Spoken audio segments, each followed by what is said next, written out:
Chapter 12. Mountain Time. All hunting has been suspended in the U.S. per federal mandate and in conjunction with all states. At this time, anyone found shooting an animal will be charged with murder. Until all animals have been identified, there will be no hunting permits or licenses offered. All animals larger than a dog have the possibility of being human. This ruling will be updated as more information is discovered. Notice from U.S. Fish and Wildlife Service. McKenna heard him before he knocked, and she paused for a minute, thinking, trying to remember if she had ever heard him before this. The answer came back as a resounding no. Giving an experimental sniff, she identified a smell she'd never consciously been aware of before, but one she associated with J.D. She undid the locks and pulled the door open before he could knock. "Morning, J.D. "Hey, Kenna. Ready to go play as animals?" He beamed at her, dressed in a kilt, sandals, and a t-shirt, proudly exclaiming his ability to bench press your honor student. She rolled her eyes at his shirt. You know, those t-shirts of yours might be part of the reason you can't get a date. J.D. glanced down into this shirt and shrugged. If a woman hates my t-shirts and my kilts, she probably isn't the one for me anyhow. Oh, so that's your litmus test? She grabbed a small bag packed with water, jerky, dried fruits, and protein bars. Passing out from hunger ranked up there with things she didn't want to do again. Works for me. J.D. shrugged as they headed back down the stairs. Except it isn't working, McKenna pointed out, giving him an arched look. You aren't dating anyone. Hey, Pot, watch out who you're bashing on. And I might not be dating, but at least I'm not dating the wrong woman. With a smothered laugh, McKenna climbed up into the beast of a vehicle, though after the last few days, her liking for it had increased greatly. So you let your friend know we're coming? Yep, he told me where the keys are hidden. It's pretty isolated, and this is the wrong time of the year for hunting, so we should be fine to play and explore. Good. JD, have you noticed your normal, your human senses to be sharper? He started up the car and pulled out before he answered. Maybe. I noticed some things are sharper now, and a few foods I never minded I can't stand because of the smell. Balsamic vinegar is way up there, but I don't know about the rest. But I did notice I think I've lost fat. Not muscle, but fat. Yeah, my clothes are definitely looser. I don't know if I'm more toned, but I feel healthier, if that makes any sense. They drove for a minute in silence, and she could all but hear the gears turning in his head. J.D. thought more than McKenna, and that made them good partners. It might make sense. I've got an idea or two, but sheer speculation at this point. Nothing I want to even voice until I've got more evidence. The streets were quiet, normal for a Sunday morning, and he opened up the gas guzzler as they got out of town. McKenna rolled down her window and let the breeze, laden with scents, blow across her face.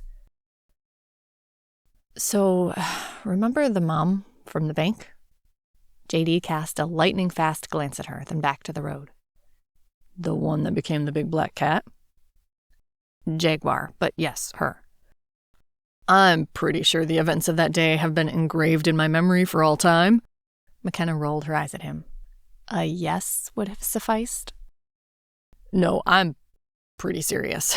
I don't think I'm ever going to forget anything that happened that day. It is almost like it's in technicolor in my brain. McKenna then thought back and realized he was correct. Every moment was clear as crystal, except for the change itself. That never seemed to stick. You're right. Nothing else in her memories even came close. But this, from the minutes before the change, about the time she started feeling the heat waves, until she changed back, it was as if she sat in a theater watching it.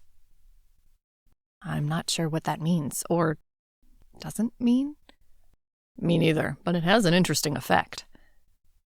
Yeah. She fell silent, replaying the day in her mind. It took her a second to realize J.D. was talking to her. About the mom at the bank? Oh, yeah. Both her kids changed as well. And She seems kind of cool. Her husband was a cop. Was? Killed. Line of duty. Jeffrey Diaz? Oh, shit. That was his wife? I'd never met her except at the funeral, and no one looks normal then. He was a nice guy. Damn. You saw her again? Yeah, Sam's. We chatted for a few exchange numbers, but she totally saved my ass in the parking lot. Or at least saved me a hell of a lot of paperwork. McKenna's voice was wry as she went back over that memory. It didn't have the sharpness of the first time, but it still seemed more movie-like than her previous memories. What happened? McKenna told him about the idiots in the video and Tony's action. JD chuckled. She sounds amazing. You like her? Not like that. I do prefer dicks, regardless of the talk behind my back, McKenna retorted, rolling her eyes as JD blushed and looked away. But yeah, she seems cool. And lonely. I should know. I recognize that all alone vibe. Besides, kinda nice to have someone else to talk to about this stuff. Someone that's both a woman and a cat? McKenna shrugged, not sure what or why she felt the kinship with a woman, but she wasn't going to argue. Makes sense. So, let's invite her, JD said, his tone neutral, which set McKenna on edge. Maybe later. I'm not jumping into anything, even a friendship. Let's try this and see what we can learn before we get in any deeper. Monday, all hell is going to break loose.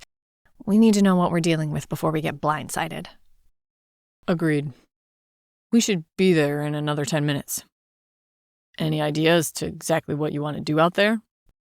Yes, actually. McKenna stuck her tongue out at his sideways glance. I've been thinking about it. Just because I prefer to do instead of overanalyze doesn't mean I don't think about stuff.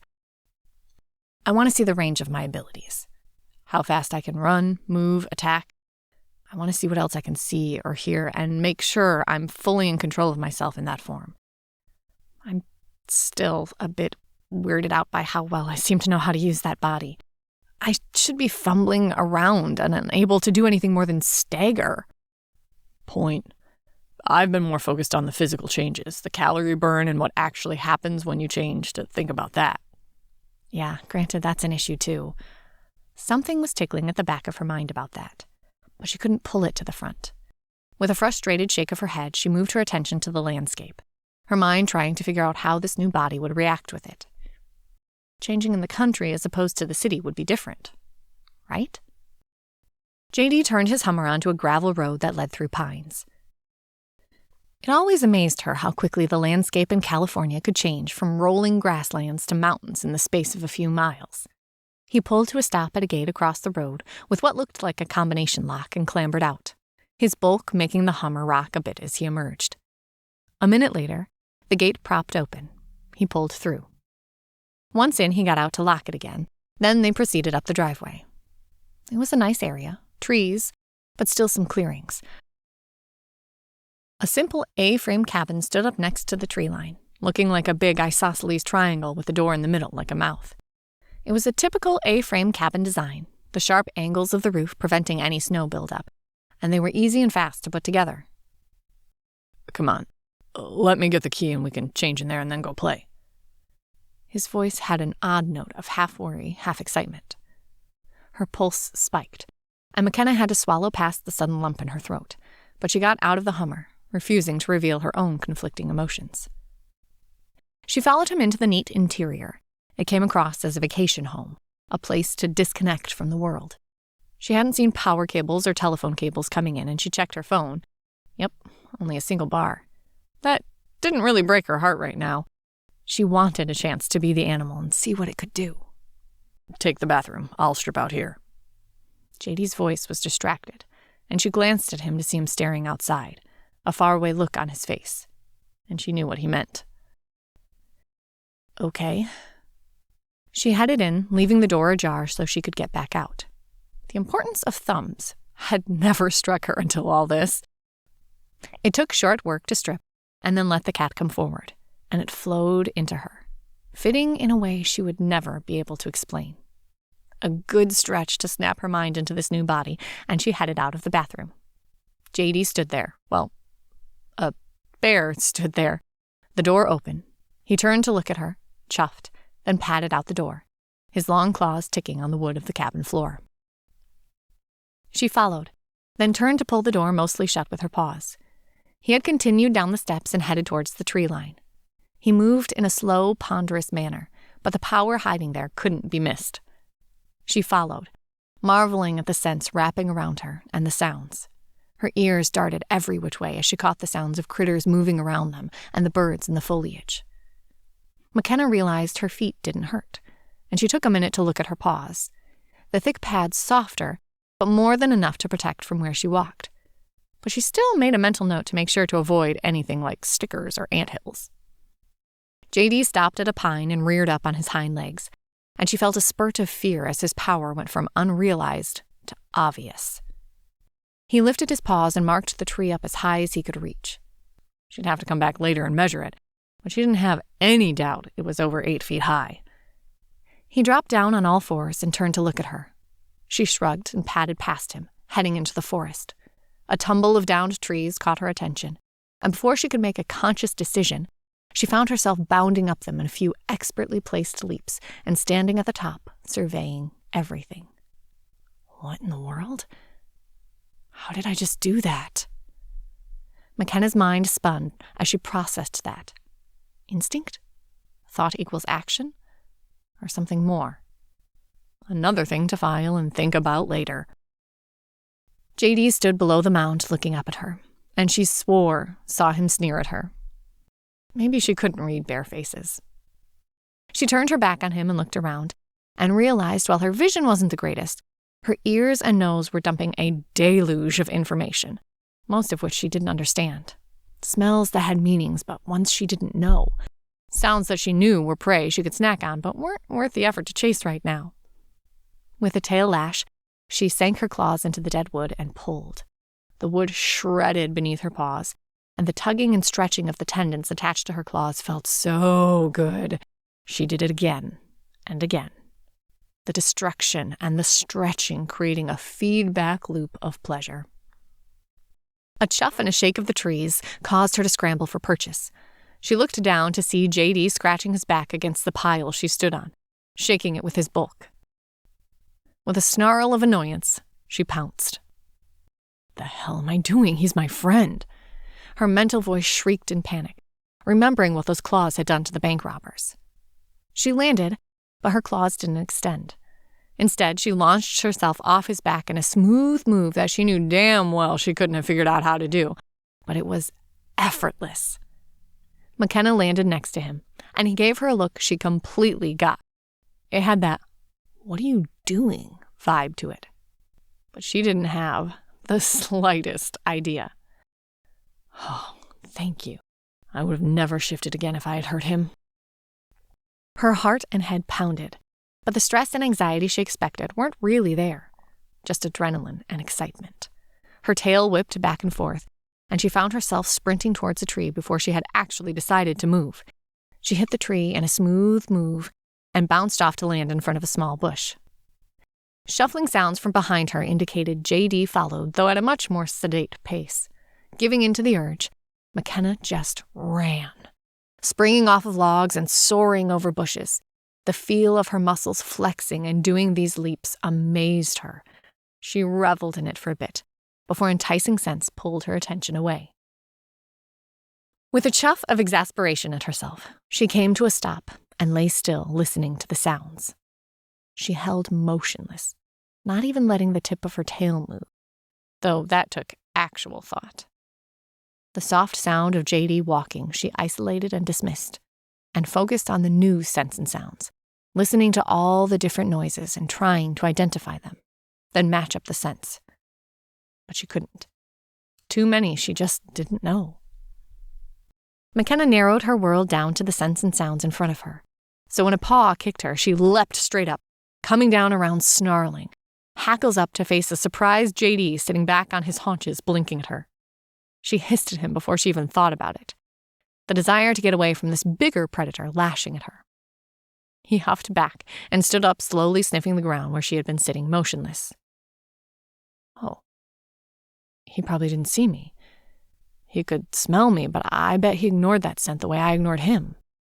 A sense of rightness flooded through her, and her blood ran cold. How do I know this?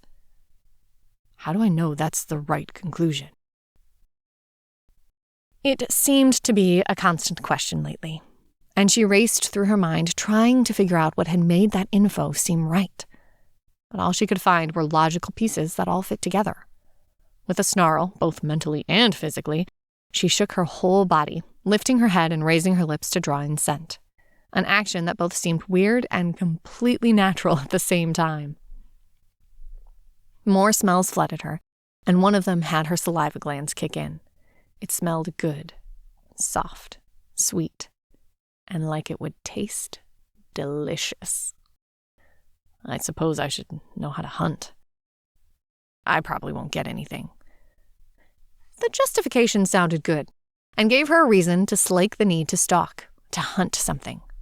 Growing up in foster care in the city, she had rarely been in the woods, so most of her knowledge was based on what she was forced to learn in the last couple days. The only critters she was exceedingly familiar with were mice, scorpions, snakes, and bugs. The only ones she hated were those damned scorpions. Vile things. With an intense interest she figured was being driven by the cat's side, she started to stalk the sweet scent of animal, moving with slow grace through the undergrowth. There seemed to be a sharp smell associated with it also, but it was faint and easily overridden by the allure of the meat she wanted. Even not being hungry, she wanted it. Another rustle through the leaves and a whiff of something that made her wrinkle her nose, but the stronger scent was of soft, warm flesh, and her entire being focused on it to the point that she couldn't think of anything else behind her. A step and a warning huff registered, but she didn't care as she sprang towards the black and white fur. The easy prey turned tail lifting towards her, and a burning sensation hit her squarely across the eyes and nose. She landed with her paws splaying outwards as she tried to back away and swipe the awful stuff from her face at the same time. The small animal, black with 2 white stripes, flicked its tail at her and trundled off into the bushes as she frantically swiped at her face, eyes burning and nose screaming at her. A skunk, a freaking skunk! It burns so bad! She blinked hard and fast, her eyes watering as she tried to wash the burn out of her face. The sweet smell of the skunk firmly implanted in her memories as "do not hunt." A weird sound caused her to turn and see J.D. laying on his back, a loud choking sound coming from him as he rolled back and forth. McKenna had no doubt at all that the bear was laughing at her. Growling, her nose and eyes burning, she sprung, and before he could react, she had rubbed her skunk-soaked face all over his fur. He growled an odd choking sound, which stopped as he sat up and glared at her, lips drawing back from teeth. She just snarled at him, then went back to trying to get it out of her eyes. The fun of the afternoon had faded, and she just wanted the smell to go away. Standing up, she started stalking back to the cabin, then paused. She had absolutely no idea where to go or where they had come from, and right now, all she could smell was skunk.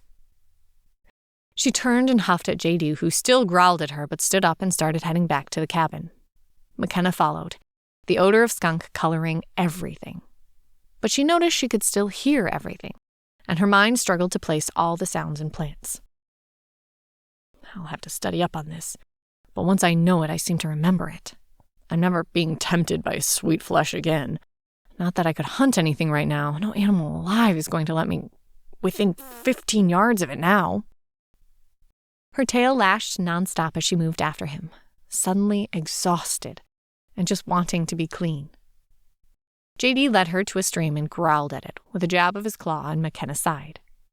It made sense to get the worst of it off before she shifted. She hoped they had some shampoo or perfume or something. With a snarl at no one and everyone, she walked into the water and almost jumped back out, hissing. It felt awful. all the fur on her body being pulled in different ways, creating sensations she couldn't track. Then they got heavy and pulled downwards, and she felt cut off from her environment. It took everything she had not to jump out. Until that moment, she hadn't realized how much information her fur had told her. The waves of air currents passing by her. She dunked her head in the water and realized her whiskers were even worse. Her body and mind felt like she was tearing herself apart trying to obey the animal and the human. She kept reminding herself what was happening, and the panic finally faded as she started to interpret the information differently. Rather than as being cut off from information, she received different information. It became easier the longer she was in, both adapting and understanding the sensations. McKenna padded out, walked over to JD, and shook as hard as she could. Water sprayed all over JD, who just looked at her with a look that even on his bare face she recognized. She flickered her tail at him and walked up to the cabin, still smelling skunk everywhere. Once in the bathroom, hoping silently the smell would disappear with the fur, she shifted back into her human form and was immediately assaulted by the smell of skunk. She looked around the bathroom. There was a shower, but she didn't see a hot water heater. Cold it would be. A knock on the bathroom door pulled her attention from the smell and lack of hot water. "You'll need this." JD's hand came through the door holding a large jar. "What is it?" McKenna took the jar even as she asked. "Hydrogen peroxide, baking soda, dish detergent. Scrub with it. Let sit for 5 minutes. Rinse. Then do it again until you can't smell the skunk anymore." This might get you forgiven. "Hey, I tried to warn you. I recognize the scent." Oh. She stifled the rest of her comment, like the fact that the smell had been too intoxicating to ignore. Damn it. McKenna sighed and began scrubbing every inch of her body to try to remove the scent. She still had to go to work tomorrow.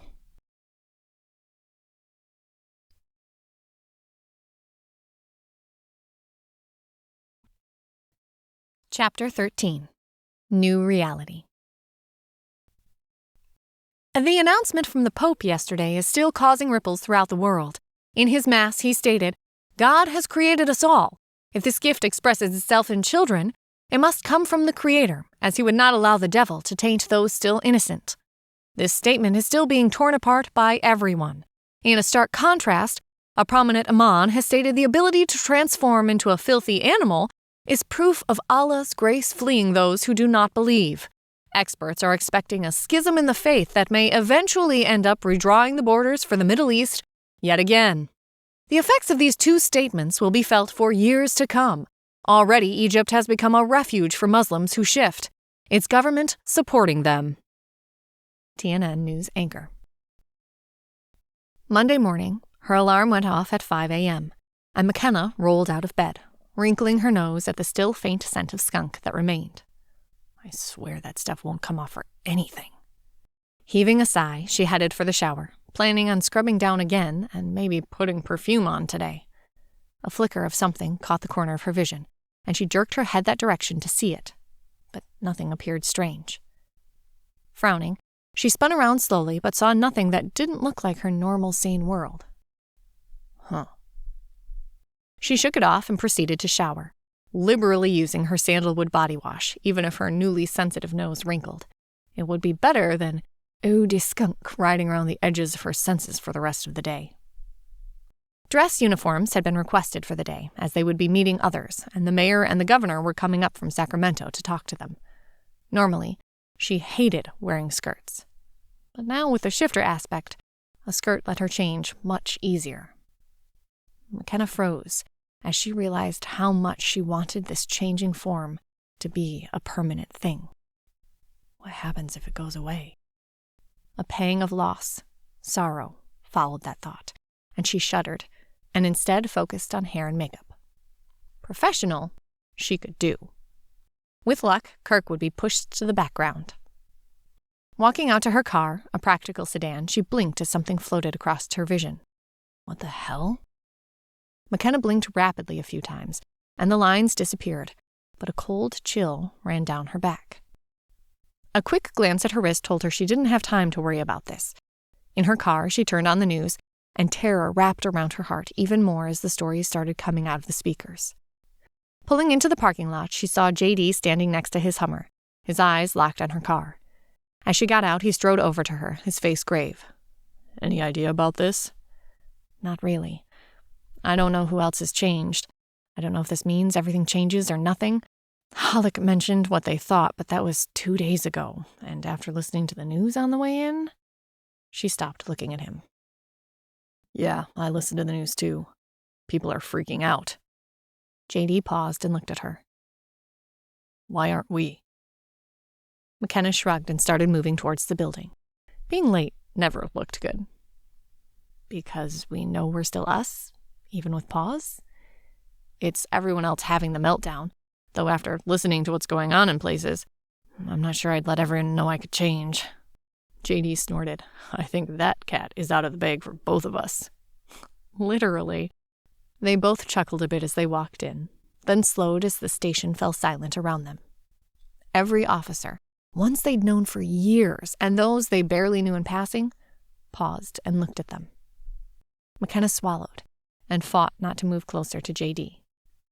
Even more terrifying, she fought not to hiss at them, as if she was a cat warning off intruders. Instead, she stiffened her spine and went on the offensive, always a viable option. "Yes? Is there a question you have?" She hit the sarcasm hard. "I'm sure you've all seen the video, so I don't think there's anything I have left to hide. So is there a problem?" Half the room blushed and dropped their heads, focusing on work.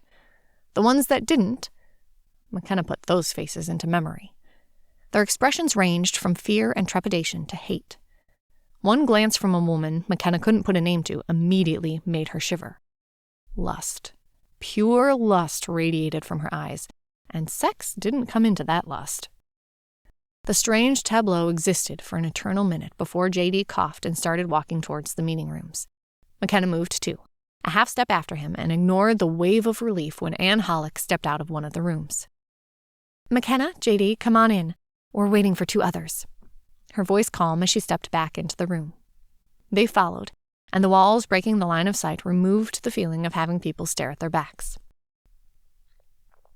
A young woman, at least 5 years younger than McKenna, stood in the far corner, her body tight, hands clasped together so hard white showed on the knuckles.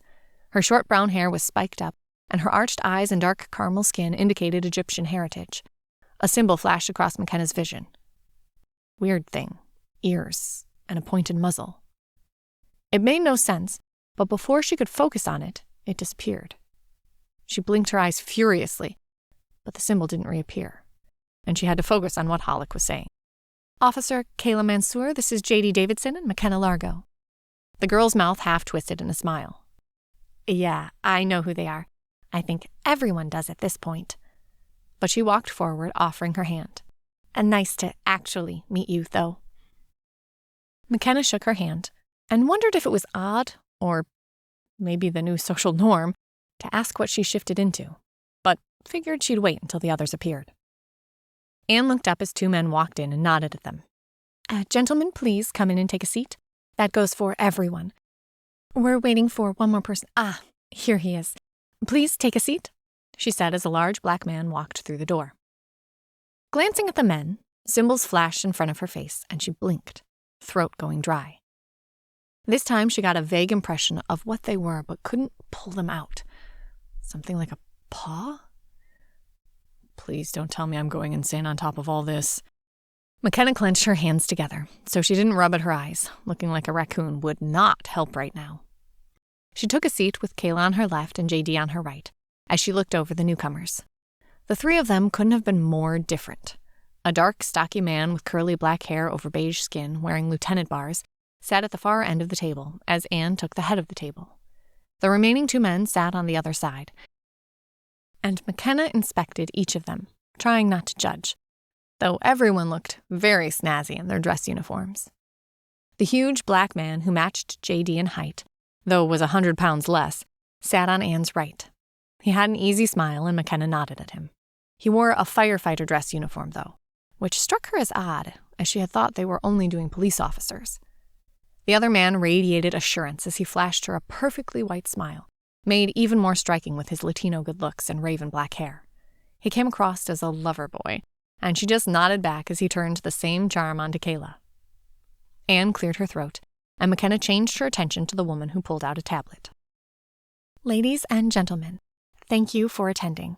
As I'm sure you are aware, the changes sweeping the globe right now are creating ripples across societies and nations. You are the only shifters, and that is the word currently being used, that we know of on either the police force or the firefighters. She nodded at the firefighter at this. We realize some people may not be willing to expose themselves, and that is fine. At this point, the Rossville government is treating your ability to shift like your sexual preference. It's your business. But given the visibility of this change, which is verified to be worldwide, a sudden sardonic smile flashed across her face.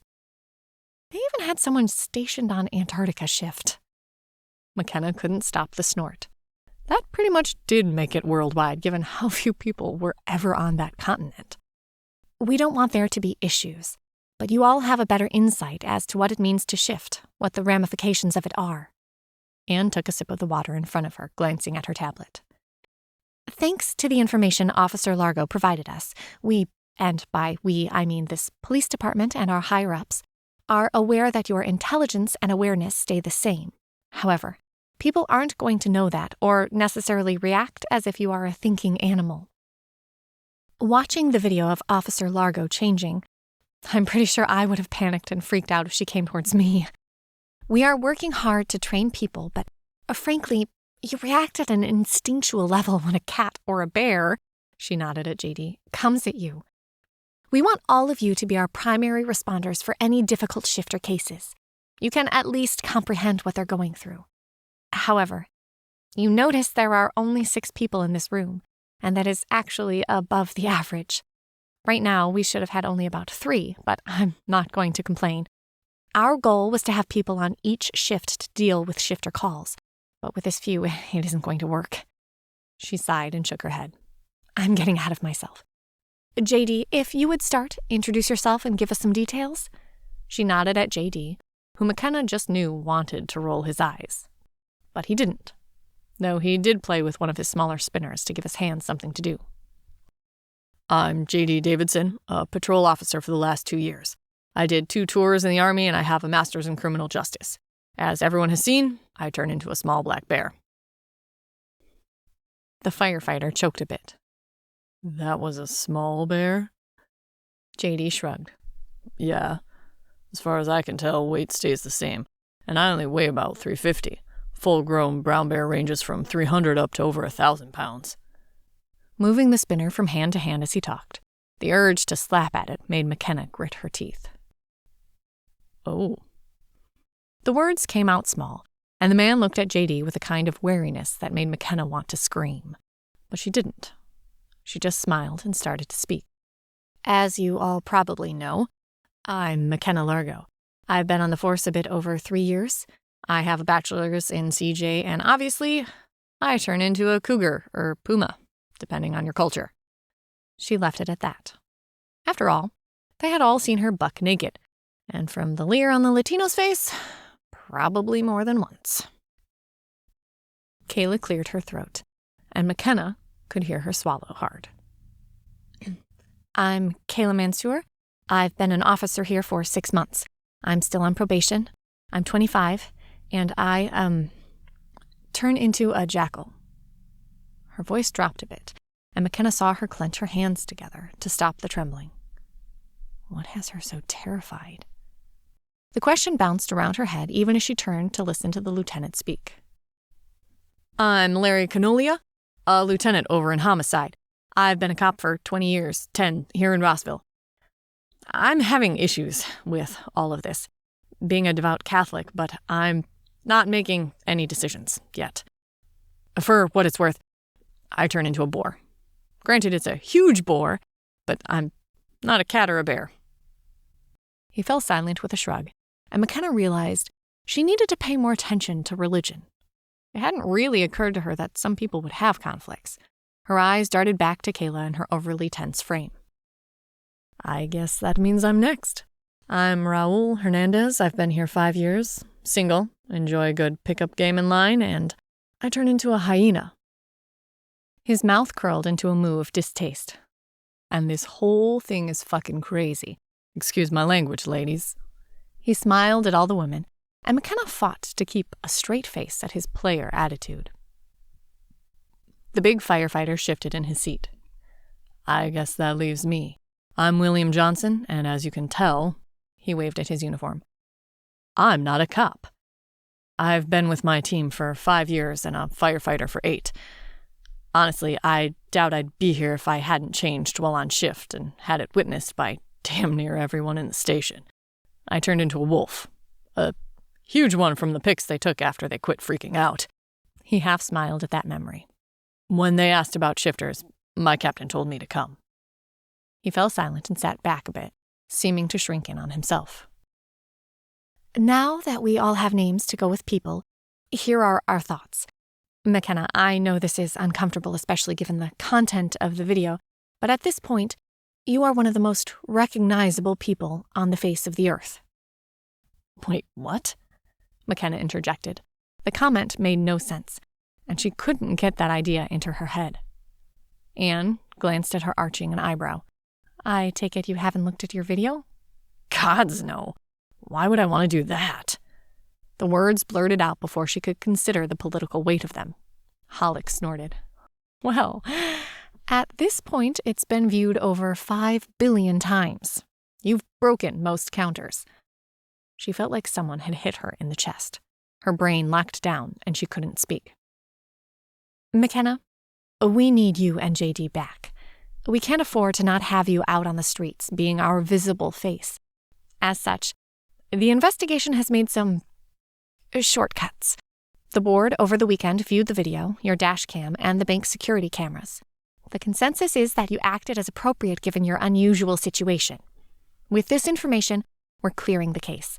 You still need to be recertified, and you are required to see a counselor, but other than that, you should be able to go back on the job afterward. Any questions?" McKenna shook her head, no active thoughts going through her mind. "With that said, William here is staying with the fire department, but will be on call if you have a situation that needs another shifter. Though at this point, I can't even imagine what might come up. Lieutenant Canolia will be staying with homicide at this time." Anne turned her gunmetal gray gaze on McKenna. "You've got the highest scores and the best record of anyone here, plus the whole PR aspect." She ignored the huff from Raoul. "We want you on days with JD. And Raoul and Kayla, you're going to be partnered and be on second shift. If something odd pops up, McKenna, JD, expect a call to get you to deal with it. The rumors we're hearing from other areas are not good. California, well, Northern California, has never had major race issues, and it is the determination of the department that even with this change, there won't be any discrimination." McKenna ducked her head, remembering the look she got as they walked in. This battle would not be an easy one. "That being said, you've got new call signs. McKenna, you and JD are RVSO1. Raoul and Kayla, you're RVSO2. William, if we need you, we'll call for your station, and just say FDS11. If you're not on a call, your captain has agreed to let you roll out in whatever vehicle is available. The odds are, if we're calling you, bring the paramedics with you." Her voice carried a grim tone that caused shivers up and down McKenna's spine. What does she know that we don't? "Please, socialize among yourselves. The governor should be here in the next half hour. We have a session arranged for all active duty officers who aren't on call right after that. Figure mostly second and third shift with anyone who can come by. It'll be in the auditorium." "Wait, what?" The words were blurted out before McKenna could stop them, but she stood fast, looking at Anne. "Kirk's idea, not mine. Give your coworkers a chance to ask their questions and help us all." Anne stood up, casting a quick glance over the room. "Have fun. I'll be back when I bring the governor in." With that, she exited the room, leaving McKenna staring after her. "That woman. Remind me why I like her?" she demanded of JD, whose spinning level had gotten faster. "She doesn't stare at your chest." JD's automatic response landed in the room with an audible thud, and he froze, turning his head glacial movements to look at everyone staring at him with wide eyes. Oh, fudge. William choked out a laugh, breaking the sudden tension. It's so nice to know I'm not the only man who inserts his foot so firmly into his mouth. Thank you. My pleasure, JD muttered, sarcasm dripping off of each word. McKenna glanced up and caught Raoul glancing at her chest, visibly biting his tongue. It bugged her on a level she couldn't identify. Rather than dealing with something she knew had no good outcome, she turned and focused on Kayla. I noticed you seemed a bit stressed out by all of this. Are you okay? Kayla ducked her head, then stiffened and lifted it. This has created some issues, but I don't think I'm alone. My family never agreed with my choice to become a police officer. They agree even less with my... She trailed off and shook her head. This curse, gift, blessing, freak occurrence? I don't know what to call it. But I changed in front of them and they're outraged. Kayla sighed and forced herself to sit up straighter. This country saved my family. It's an honor to be able to serve. I'm proud of the job I do. I do not believe Allah would curse me. But my family says I've been cursed because I've strayed. So be it. A fierce glow entered her eyes. I don't know what this will bring, but I will honor my oath. McKenna sat back. All she had to deal with was her own confusion. The idea of adding a family in on top of it never occurred to her. Good for you. If you need help, let me know. Just remember, you are always you, no matter what the form. Well, I have to say I like both of your forms. The voice of Raoul interrupted their conversation, and McKenna turned. Well, not stunned, still surprised at the blatant innuendo. I'm sorry, what? JD said, even as she felt him rise and loom over Raoul, who had come up behind her and Kayla. Nothing. Just saying that both of you are fine examples of women in uniform. Would that everyone could see the fine specimens like you? His smile oozed charm, and all McKenna wanted was to slap him hard enough to wipe the smirk off his face. She clenched her fists until her nails bit into her palms to resist the urge. But there wasn't anything she could really call out about the words. Heck, JD's earlier comment had been much more provocative to the casual observer. The difference was, she knew JD, and knew exactly how he meant the comment. Raoul's comment didn't feel even remotely the same. Before she could figure out how to respond, Larry walked over, his rank casting a welcome sobriety on the conversation. Raoul dropped his smile, and McKenna relaxed as it faded. I must say, part of me wishes I was still in the field to deal with this brave new world. Then I realize I'm not sure I'm up to it anymore. I'm having enough cognitive issues just dealing with my own changing. The idea of facing it over and over again seems unimaginable. McKenna quirked a lip at that. I envy you then. I suspect I'll have it thrown in my face for the rest of my life. Larry barked out a sudden harsh laugh. If it makes you feel any better, and please don't report me for any level of harassment, you looked much better new than I have in multiple decades. His grin made her laugh as he patted his obvious belly. I'll take that as a compliment, no matter how much I wished my coworkers had no idea what I look like nude. But I'll also not be offended at all if my video is never mentioned again. Her eyes swept the room, and everyone but Raoul grinned at her. His narrow-eyed look made her glance back at him, but it disappeared before she could verify what she saw. Before she could respond, Anne Hollick came in. Everyone, I'd like to introduce the Governor of California.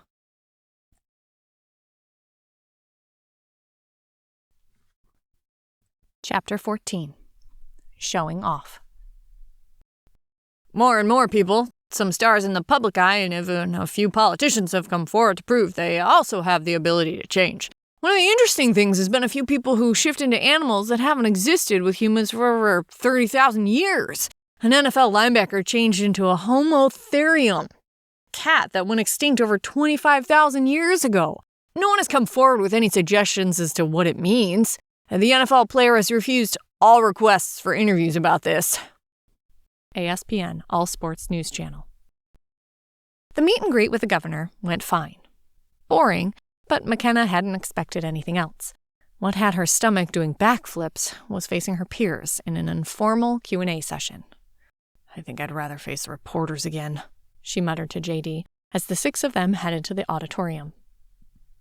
Usually, where they did award ceremonies and training, it wasn't that big, only holding a little over 100 people.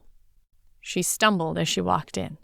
The place was packed with people, probably pushing the fire marshal limits. "Oh, this is not good. Please tell me no one is armed." The look JD gave her let her know it was a stupid question. In their dress uniforms, they didn't have their service weapons with them. Besides, she and JD weren't officially off suspension until Hollick filed the paperwork, which meant they hadn't picked up their weapons yet. Everyone here to listen to them looked like they were on duty or had just gotten off. "I really, really, really hope I'm just being paranoid, but I can't see how this is going to go well. You think they'll ask us to change?" JD blinked at her. "I suppose they could ask, but they couldn't force it. I don't think. Besides, this whole getting naked thing is going to get old fast." "Or we're all going to become nudists." "Hubba hubba," JD said, waggling his eyebrows at her. The snicker slipped out, and she felt better for it. "Thanks, moron." "Hey, I'd like to point out I have the master's while you have a lowly bachelor's. I don't think moron is appropriate." Tilting her head, McKenna acquiesced. "Fine, I'll give you that." "Jerk?" "That is probably still accurate. Jerk it is." JD's smile lit up his face, and she laughed. Their banter had eaten up the walk to the stage and distracted her from the looks they were getting. The 6 of them, led by Anne, walked up on the stage and lined up behind her. McKenna kept shifting on her feet, wanting to be anywhere but up on the stage with everyone staring at her. Anne was talking quietly to Larry while people milled about, but everyone kept shooting looks up to the stage. "Stand still." "Do you need one of my spinners?" JD said in a low voice, offering her a smaller spinner. "No, and put that away before I give it and chuck it somewhere," she snapped back. All the stress of the last few days made her more snappish than normal. Luckily, JD treated her bad mood with the same irreverence as always. "Ooh, do I get to call out targets? Because since Kirk is heading in, I think he'd be a perfect target." Her eyes fastened on the figure of Kirk striding through the room. He had on his smug, confident smile, and McKenna tensed even more. The 3 times she'd run into that smile, it hadn't ended well for her. The last time had been right before that blasted press conference. He walked up to the stage, traveling up the 3 steps in a brisk pace, and strode directly to the podium. Everyone quieted as he stood there, and her stomach clenched even more. "Everyone, thank you for coming to this informal Q&A. I'm sure you've all heard the rumors, seen the video, and wondered how much of that video was faked or exaggerated." McKenna felt like he had just slapped her in the face. Why would she fake something like that? Much less allow anything of her nude to be filmed. For that matter, how would she fake it? The video quality showed every stretch mark and excess ounce she had, as well as the blood dripping from her muzzle. With a jerk, she forced herself to pay attention to what Kirk said. "With that in mind, we have the focus of that video here to answer your questions, as well as other members of our department who have come forward with a similar skill set. I open the floor to you, members of this police force, to ask the questions you need to make sure you respond correctly to people in this situation." Kirk turned, still smiling that smile that made McKenna's hand itch to slap it off his face. "Officer Largo, if you would." He waved her towards the podium. McKenna looked at him and seriously considered quitting. Money, food, rent. She closed her eyes and then opened them, stepping to the podium and putting a smile on her face. "This is a bit of a shock to me, so I don't have anything prepared. What questions would you like to ask?" Her hands gripped the podium until she felt her nails digging into the wood, trying to not lose her cool. There were mutters and shuffles with people glaring and watching her with worry. One officer male about 35, pushed his way to the front. I've got one. How much can you understand when you turn into that animal? Everything. I just can't talk, or at least I don't know how to talk. The tongue doesn't seem to work the same. But I was still me. I knew who I was and what was going on. There was a subtle ripple that went through the room. Why did you kill those 2 bank robbers? The question shouted out from the back caused a low murmur, and McKenna took a deep breath. She had gone over this previously, but even now she didn't understand how she had known to use her claws and fangs so expertly. But telling anyone else that, or mentioning that she felt guided, would be a huge mistake. They had a gun pointed at a child and implied they were about to kill the boy. The change hit right then, and the person holding the child hesitated. I didn't. If I had my weapon, I would have pulled the trigger. Instead, I used what I had available at that moment. I did my job to the best of my ability to protect the people in the bank. And she would never admit the bloodlust and thrill at stalking them, bringing down her prey. The memories washed through her mind, and her nails dug tighter into the podium. How do we know this wasn't all a scam? McKenna shrugged, trying to appear unconcerned. You don't. But given the news that's coming in from around the world, I think assuming this is a joke would be on par with assuming the world is flat because you can't see the curve of the earth. Her voice had gotten a bit sharp with that comment, and she felt JD move up a little behind her. The stage wasn't that big, so he must have exchanged places to put himself at her back. Just knowing he was there calmed her down. She didn't have the answers to this crap. Why did they think she did? You should be fired. The words came from the densely packed crowd, and McKenna saw Kirk and Hollick's heads whip to the crowd with her peripheral vision. An officer McKenna recognized only in passing pushed his way to the front, a detective from his suit, his hands on his hips and his face flushed with fury or fear. She didn't really know which. Detective Carmichael, you are out of line. Kirk's voice snapped out like a whip. No, I've got a right to protest working with a dangerous animal. We all saw that video. She went berserk and killed those 2 men, ripping them open when she turned into that thing. His voice rose an octave as he ranted. Anyone that can do that should never be a cop. McKenna might have blown him off, but for the number of looks people were giving her that made her think this wasn't an isolated thought. Officer Largo gave us a full report on the situation and her actions. The board met over the weekend, and the bank video cameras back up her testimony. Other than the unusual nature of her weapons and the limits placed upon her by the situation, there is nothing she did that we find questionable. While killing the men was regrettable, if she had been armed, we have no doubt the conclusion would have been the same. What, 2 people eviscerated? The detective demanded, not backing down. No. 2 perpetrators dead because of the choices they made. Kirk's voice came out hard, uncompromising. McKenna almost liked the man right then. It never occurred to her he might have her back. Men who were about to shoot a child. Remember, we have this all on video, and if everyone agrees if Officer Largo had not shifted when she did, we would have had a dead child, and probably more, killed. Kirk turned his attention on the crowd, his voice firm. Let me make this clear. Any discrimination towards those who shifted or can shift will be dealt with as if it were discrimination against someone's race. Any attacks against those who can change their form will be treated as a hate crime. His voice dropped an octave, and he leaned forward a bit.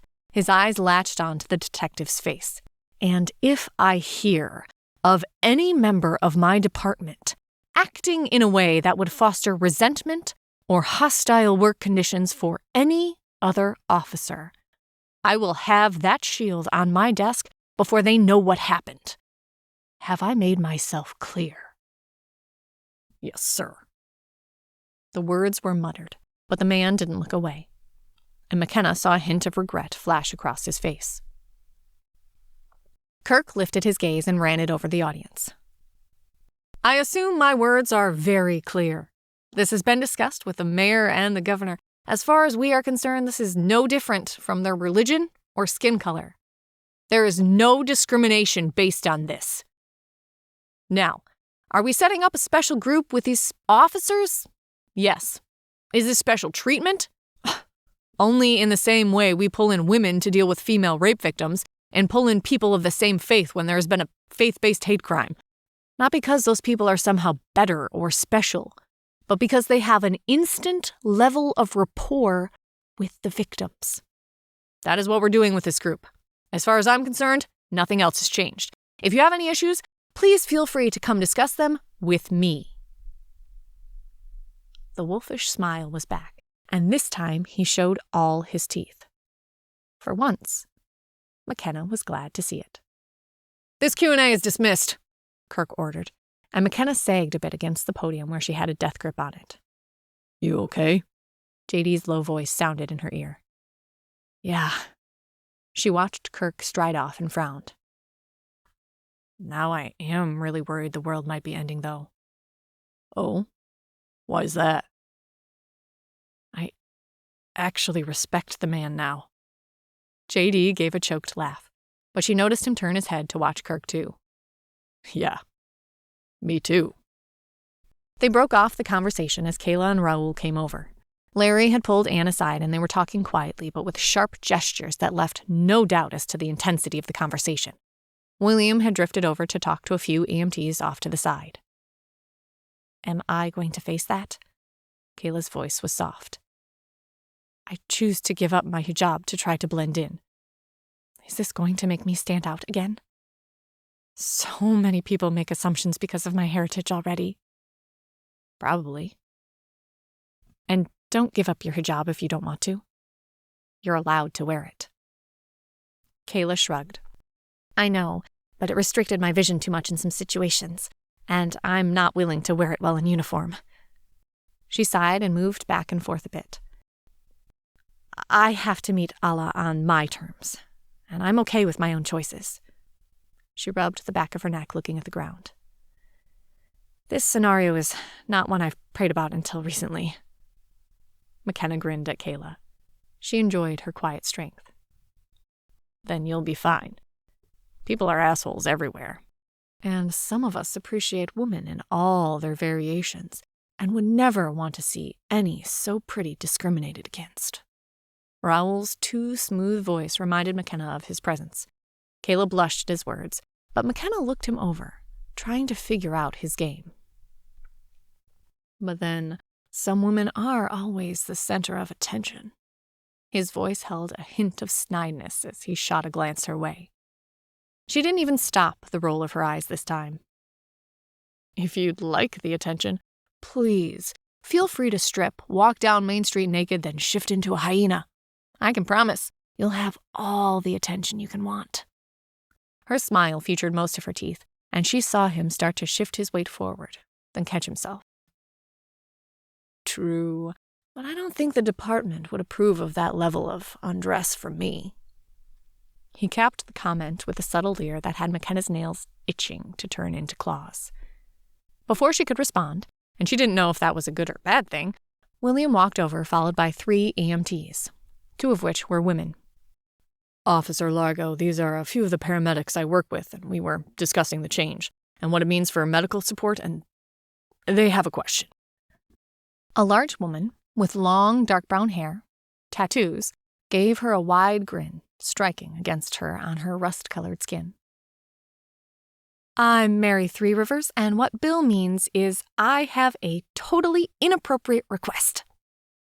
While from Raoul, that remark would have made her hackles rise, and it was disconcerting to realize in her other form she had hackles, this woman didn't set off any alarm bells. And what would that request be? McKenna relaxed, curious as to what the woman would ask. We get this is a new reality, at least for now. But I haven't seen anyone shift, and I want to make sure I can either recognize it or know what happens. She nodded at the woman standing next to her. Gracie and I were hoping you might be willing to shift for us in the locker room so we can actually see what happens and get over our reactions, if any, now. Grace, standing next to her, nodded. Yeah, We get not wanting to do it in public, but we're hoping with just 2 women you wouldn't mind too much. I mean, I get this is odd, but..."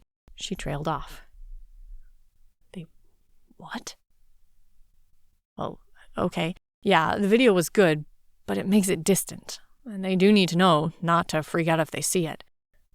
But what happens if it goes wrong?"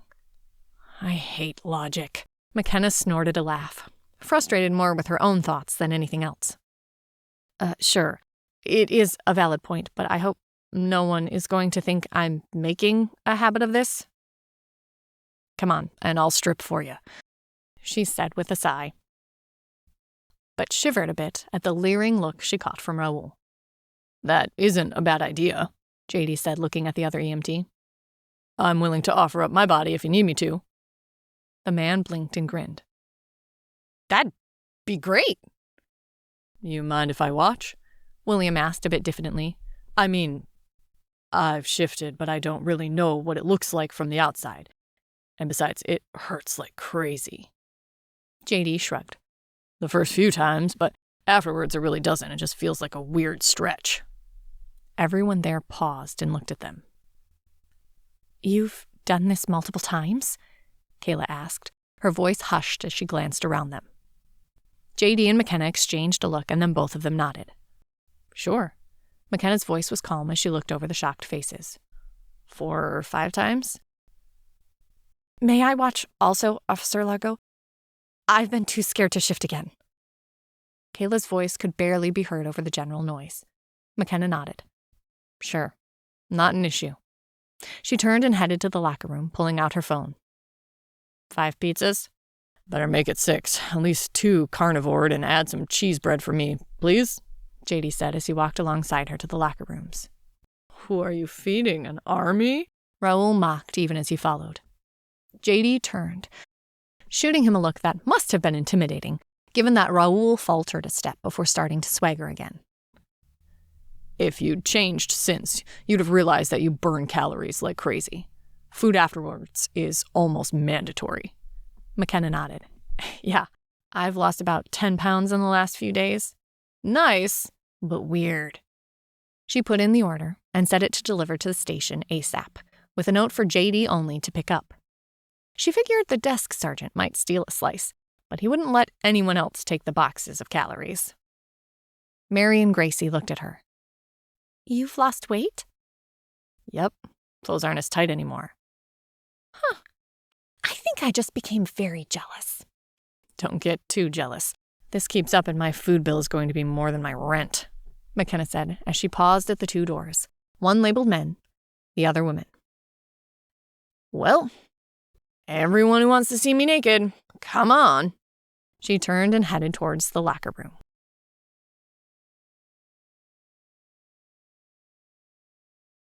Chapter 15. Establishing roles. An interesting note. All the animals so far identified have been predators or opportunistic eaters, except for the red panda and boar. This raises many questions as to what the link is between those who changed and the animal they turned into. A young girl who had changed into a wolf and then was hit by a car was autopsied over the weekend with the permission of her parents. She did not shift back to human upon death, and the only difference between her and a natural wolf was her size and her brain configuration. Scientists have no answers, but no one is suggesting human experimentation at this time. AP article. McKenna pushed open the door to the locker room, heading for her locker. She needed to hang up her uniform. I'll be damned if I rip this outfit. Dress uniforms cost too bloody much. She had stripped to underwear and bra before she turned around and blinked at the number of women standing there. Looks on their faces ranged from curious to paranoid to suspicious. Anne Hollick, as well as Kayla, were standing there, trying to look calm. "Okay, I didn't expect this. Her voice cracked a bit as she looked around. A mix of chuckles and snorts met her comment. "Okay, I don't have an issue doing this for an audience, though I'm beginning to feel ridiculous. Question. How many people are armed?" At least 3 women raised their hands, and she thought she saw one do an aborted hand raise. Look, I don't want to get shot. Can everyone please either lock their weapon in a locker or disassemble it? I'm not willing to let your own reactions put a bullet in me. Do it, people. It's a valid request, and I'll be at the front. So if Largo here goes crazy, I'll be the first one disemboweled, if that helps, Anne said in a no-nonsense voice. What? Not worried I'll use this as an excuse to attack you?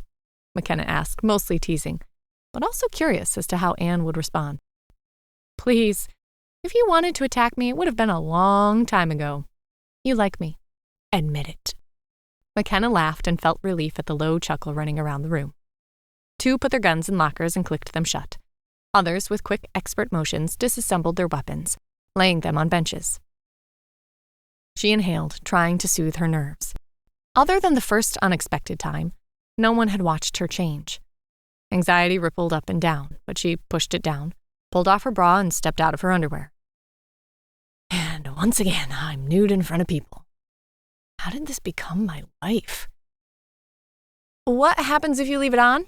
Someone asked. It rips or binds me up. Either way, unless I'm getting a significant raise for being a shifter, I can't afford to keep shredding my clothes. As it is, I'm about to start lobbying for kilts. What? JD finally convince you? Anne asked, a half smile on her face. No. And yes. Let's just say changing in jeans is a pain. Kilt is a lot easier to get in and out of. If I have to change, the time it takes to get out of the jeans might be an issue. Anne's eyes tilted up to the left as she chewed on her lip. Point. I'll take it under advisement. Well, that was unexpected. Pushing that thought to the back, McKenna took one more glance around the room. I'm going to be really pissed if I get shot. Blocking out the people, she reached for the cat and let it flow into her, and she into it. Her eyes opened and her hackles raised without conscious thought at the women staring at her, at least half of them choking back a scream. They were scrambling backward, eyes wide, faces pale, and she huffed out a breath. Shaking her shoulders, she got her hackles to relax. With a single move, she jumped up on the bench and sat down, wrapping her tail around her haunches. She heard faintly a roar, a muffled scream, and a huff of a bear, a familiar sound. Nice to know the guys aren't faring any better. Dear gods, it's real. Mary's voice was hushed, almost reverent. Skinwalkers are back. The name didn't mean anything to McKenna as she tilted her head, ears flicking forward. Mary shook her head. Sorry, old legends. That was fascinating. Gracie nodded in agreement, and McKenna noticed Mary, Kayla, and Anne were the only women who hadn't backed up as far as they could get when she shifted. Is that what it looks like when I shift? Kayla whispered as she moved closer. Oh, it looks so horrible and fascinating at the same time. Her hand reached out, then paused a few inches away from McKenna's muzzle. May I? I swear, if anyone scratches me behind my ears, I'm scratching them. With an internal sigh, she shoved her face forward and let Kayla run her hands over her muzzle and ears. Soft, questing fingers feeling the fur.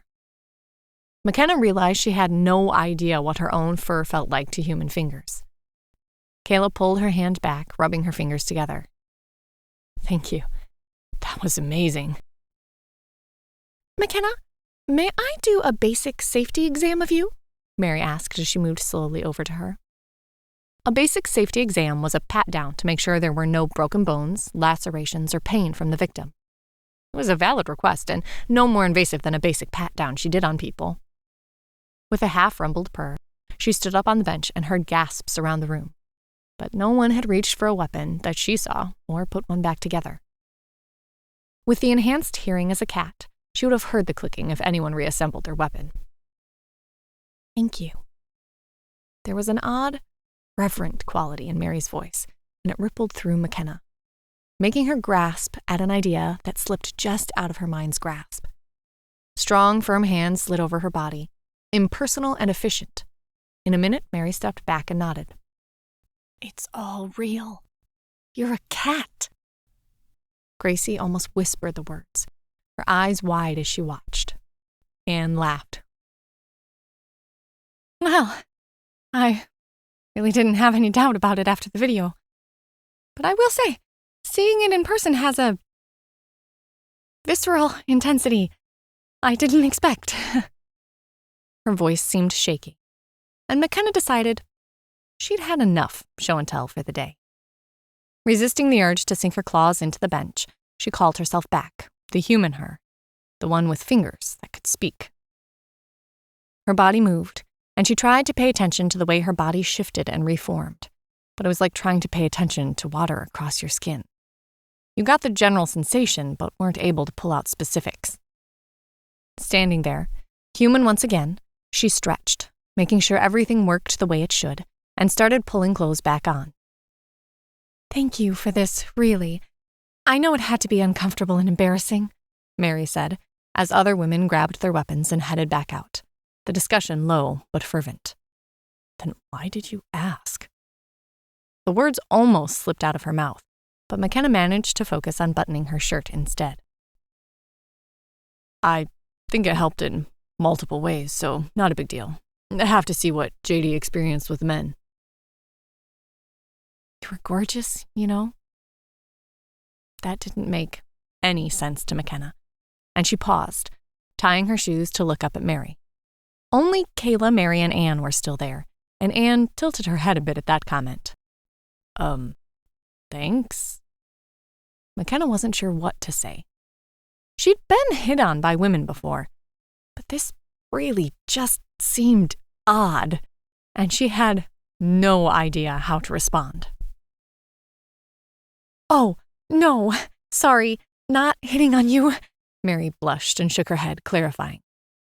Your puma form? I've seen them from a distance occasionally, and pictures.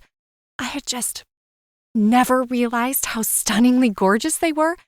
Just getting to touch one while you as a cat. That was incredible, so thank you. You're welcome. McKenna stood, grabbing her coat as her phone dinged. Ah, Pieces here. Good. I'm starving. She headed out, ignoring everyone else. The idea of food made her salivate, wanting to taste cheese and meat. She paused to pound on the men's locker room door. JD, food's here. Come on, before I either eat it or give it away. The door pulled open under her fist as JD walked out, his jacket over one arm and a large smirk. How'd it go? She asked, more because he so obviously needed to share than anything else. 2 screams, 1 diving for his weapon, and 1 urination. The grin on his face sparked wicked hope in McKenna. Please say it was Raoul. I might have lunged a bit and roared slightly, and he might have squeaked and had an accident. Ah. McKenna kept walking, the smell of pizza driving her, and told herself the grin was focused on the pizza. Really? The sergeant sat at the desk with the delivery driver standing there, the huge pile of pizza boxes in his arms. These all for you, Davidson? He asked, giving JD a look. Me and Kenna, thanks, JD said, reaching for the stack of 10 boxes as McKenna verified the amount on the app, adding a tip. And may we use the conference room we were in? As long as I get a slice. Sure. I ordered a few extra. You too, Kayla. I think you've got questions. JD led the way, both of them feeling the need for calories claw at their bodies, making it hard to be polite. But she knew she had to be polite, and didn't demur when Raoul and William joined them in the room. Though, Raoul had changed into a regular uniform. We hope everyone enjoyed the show, she said, looking at William and ignoring Raoul. His sneer at both of them was making her finger itch. That thought a second time made her pause and glance down at her hands. Nah, I'm being silly. Hungry. She handed 2 pizza boxes to JD and took 2 herself, after verifying at least one of them was the meat lovers. So, you've done this over and over again? McKenna held up her hand. Kayla, give us a few. We're at the can't function point and damn it, forgot drinks. JD grunted. He already had half of his pizza gone, not wasting time while McKenna tried to be polite. Screw that, I'm starving. She grabbed a slice, folded it in half, and took a huge bite. The mingled cheese and sauce exploded across her tongue and amplified her hunger. 4 bites and she reached for another one. The food in her stomach not enough to even begin to slow the cravings. 3 pieces later, the overriding food need had settled, and she looked up to see everyone in the room staring at her and JD. He'd finished his box and had started on the next one, though like her, JD surfaced enough to start to chew normally. What? Raoul smirked. You keep eating like that and you'll live up to your Thunder Thighs nickname.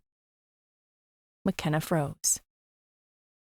That had been something from high school, a lifetime ago. Did he know me from then? Are you always this much of an ass or only when you aren't being fawned over? JD asked as he finished off a slice of pizza. Ken has never been fat, and if you haven't noticed, we've both dropped fat in the last few days. As near as we can figure, the shift burns thousands of calories and you're driven to replace them. The look he gave Raoul covered all the thoughts McKenna had, and she stuffed another piece of pizza in her mouth to keep them there. Oh, is that why I was so hungry the next day? I thought it was just an after effect, and tried not to eat too much, Kayla said, glancing at her hands under the table. Well, technically, I guess it was. But mostly, and this is our assumption, but we haven't seen anything to contradict it, it's your body trying to replace all the calories you burned to shift. JD answered as McKenna finished the last piece of pizza in the first box and opened up her next. So, no guilt at the food? No. Both McKenna and JD almost shouted the word in unison, then glanced at each other and smirked. Food isn't an enemy, or at least not for us right now. McKenna shrugged, finishing off a slice. Enjoy it, I guess? Well, I'm certainly envious. If I ate more than this single slice, I'd regret it for the next month. Anne glanced down at her piece of pizza and sighed. But this also tells me we should start packing squad cars with high-calorie bars, both for the officers and if they run into someone who's shifted. Huh, JD muttered around a mouthful of pizza. He swallowed and continued. Good idea. We knew we needed to keep some bars on us, but hadn't thought much further than that. I'll add it to my list. Anything else I should know? It doesn't hurt, McKenna offered. Bullshit. The word exploded out of Raoul's mouth, and everyone glanced at him. He'd shredded the piece of pizza in front of him, looking like he'd only eaten the meat. When I changed, it hurt. Tearing my body apart, reforming it into a creature, I have no plans to do it again. McKenna sighed and took a small bite of her pizza. Yes, it hurt the first time. The second time, too. But now it just feels like a weird stretch that your body once knew. And you said you turned into a hyena. That has to have some cool aspects. Playing around, I know I hear better as a cat, and the sense of smell is insane. It was a peace offering.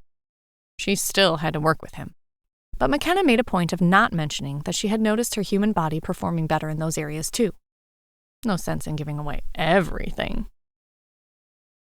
Try it a few times and prepare and be ready for the change. You might find it isn't as bad as that first time, JD offered, and Raoul sneered a bit, pushing back from the table. Sergeant, if you're done with me, I'd like to get my new schedule and workout needs with my partner. He smiled at Kayla, and McKenna bristled at the smile. Hernandez? Alec's voice turned ice cold. I don't give a damn you have seniority. You will not do anything to make Officer Mansour uncomfortable. If I hear any rumors of you trying your playboy moves on her, I will press charges. Is that clear? Crystal, Sergeant. Don't worry. She isn't my type anyhow. He sneered, giving everyone a mock bow as he stomped out of the office. He comes across as a complete ass, Miss Hollick, William said, the first words he'd uttered since they came in. Just Anne. And he is. But he's also a decent cop, knows the rules back and forth, has no violence complaints against him, and most of the women enjoy his flirtations. But I've never known him to be partnered with a woman. Anne turned to Kayla. I've got no reason, except what he has said lately, to believe he'll act in a method that isn't professional. But flat out, you are still on probation. You have any issues, you come see me. Got it?" "Yes, ma'am." Anne shook her head and popped the last piece of pizza in her mouth. "Okay, finish up JD, McKenna, go change into your uniforms, then go get requalified on your weapons. Fill out the paperwork, and schedule to take that damn test. I don't want to have to deal with Hernandez on this crap." She stood up, swept the room with a look, and stalked out. "A few more slices and I'll be ready to go," JD offered as he finished the box he was on. "Mind if I stoke the furnace?" asked William. "I'm thinking I might go home and try this out, see what my roommate thinks." "Help yourself." McKenna waved at the food, snatching a last piece before heading out to change and deal with paperwork. By the time they finished getting recertified, getting their guns back, paperwork filled out, not only was McKenna wrung out, their shift had ended. Per the rules, they still had to see a counselor, but no one was available until tomorrow. She and JD headed to find Hollick. "Crap, I was afraid of this," Hollick admitted. "We were worried about scheduling." She sighed and looked at her desk. "Okay, look, I can't afford not to have you out there. I'm already getting pressure from the ACLU and the governor's office. I'll make appointments for both of you. After shift tomorrow, you must go talk to this person and set up a regular schedule. Technically, I'm not even supposed to let you back into the field before you've been seen by a counselor. But at this point, I'm going to have to roll the dice. The pressure on us about this is extreme." She lifted eyes that had dark rings under them and nailed them with her glare. "Promise me you'll make this appointment." "Promise," McKenna murmured. At this point, she might have agreed to anything to get to go home. Hollick gave them a sharp nod and turned her eyes back to her desk, dismissing them. Too tired to deal with anything, McKenna just waved at JD as she started the car and drove away. The idea of home, a hot bath, and letting the stress get burned away sounded like heaven right now. People were still antsy, but that created a desire to stay home, safe and protected, which made for low traffic and a quiet drive. McKenna listened to the news as she drove, and what she heard did nothing to raise her mood or make her feel better about the craziness that seemed to encircle her world. She pulled into her parking space and got out gratefully. "I'm pretty sure I've got some whiskey and some enchiladas I can toss in the oven while I soak in the tub." The idea sounded so good. She could almost feel the hot water soaking into her bones. After all the pizza, she didn't have hunger clawing at her, but she could still eat without any issues. Head whirling with various thoughts and still mulling over the ramifications of the events of the day, she didn't consciously see it until she had reached for her door. "What the hell?" McKenna stared at her door, feeling something inside her crumble. Something she thought the years in a foster home had destroyed.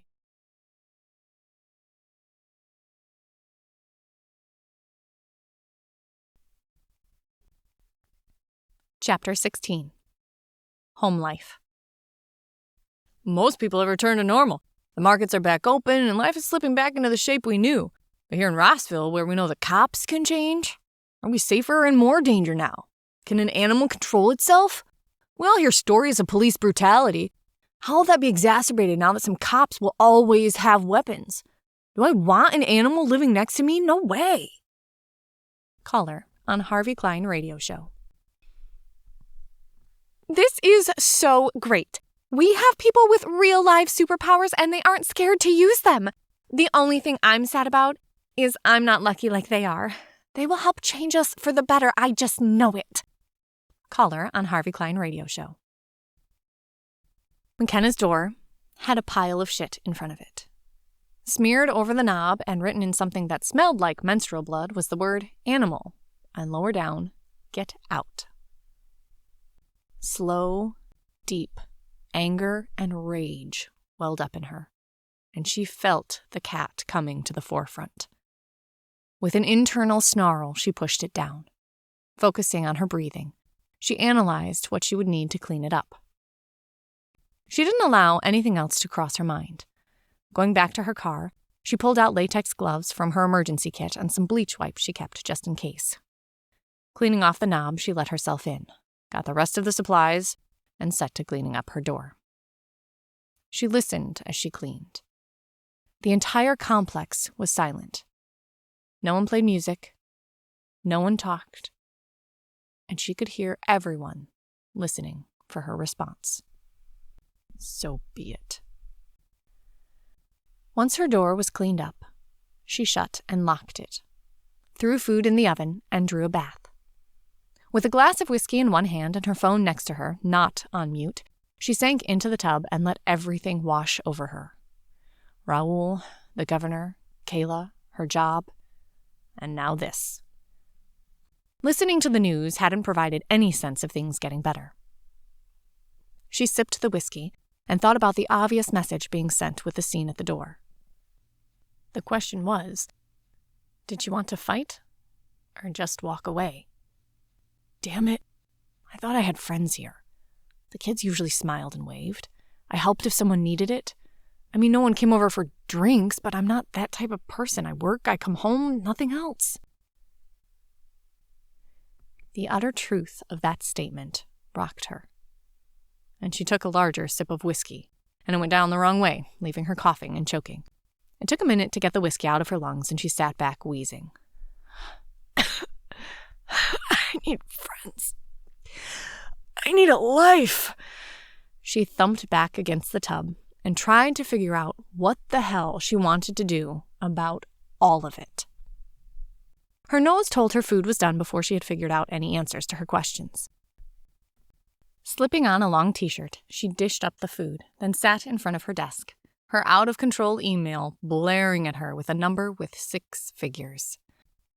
With a sigh, she closed it, unable to take more of the proof of no intelligent life on Earth.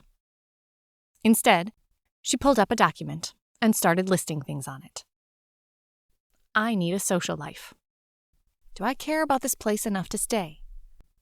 What happens if we, shifters, become second-class citizens or hunted?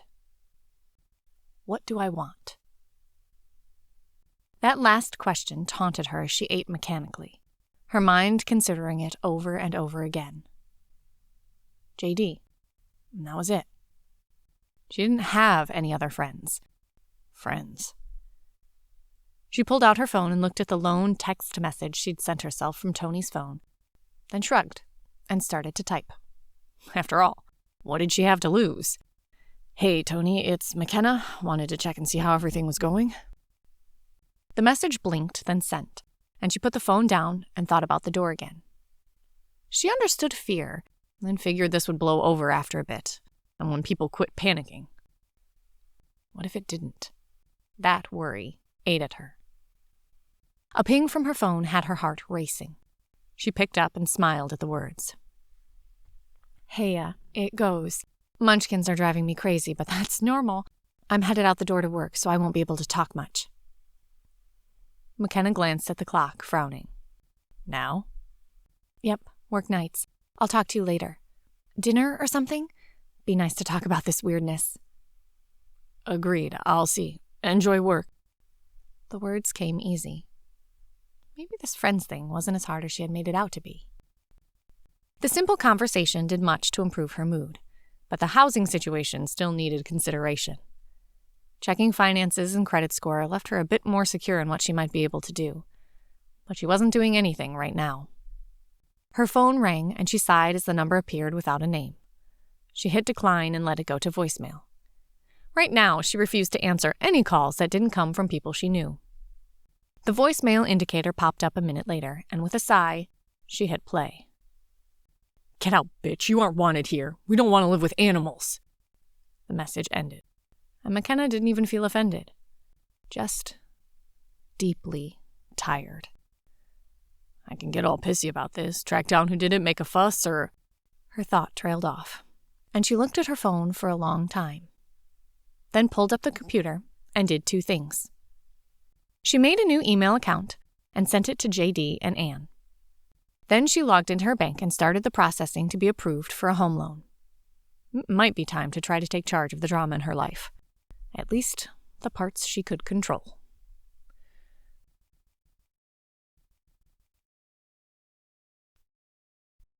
Chapter 17. Daily Grind. Prejudice in all forms will always be prevalent as long as we humans have nothing else to focus on besides our own internal petty squabbles. This is proving itself with recent service issues. People saying they don't want to serve shifters or denying them employment based on some other spurious reason. Humans are tribal, and until we can reach the point where all humans are the tribe against some other force, I don't see it changing. No matter how many laws, rules, or other things we put in place to try to force our brethren to act like enlightened adults, history has shown us we will always devolve back to us against them. Paper intro in Sociology Today. Sliding into the squad car, 2 coffees in her hands, and JD typing on the laptop, felt like coming home.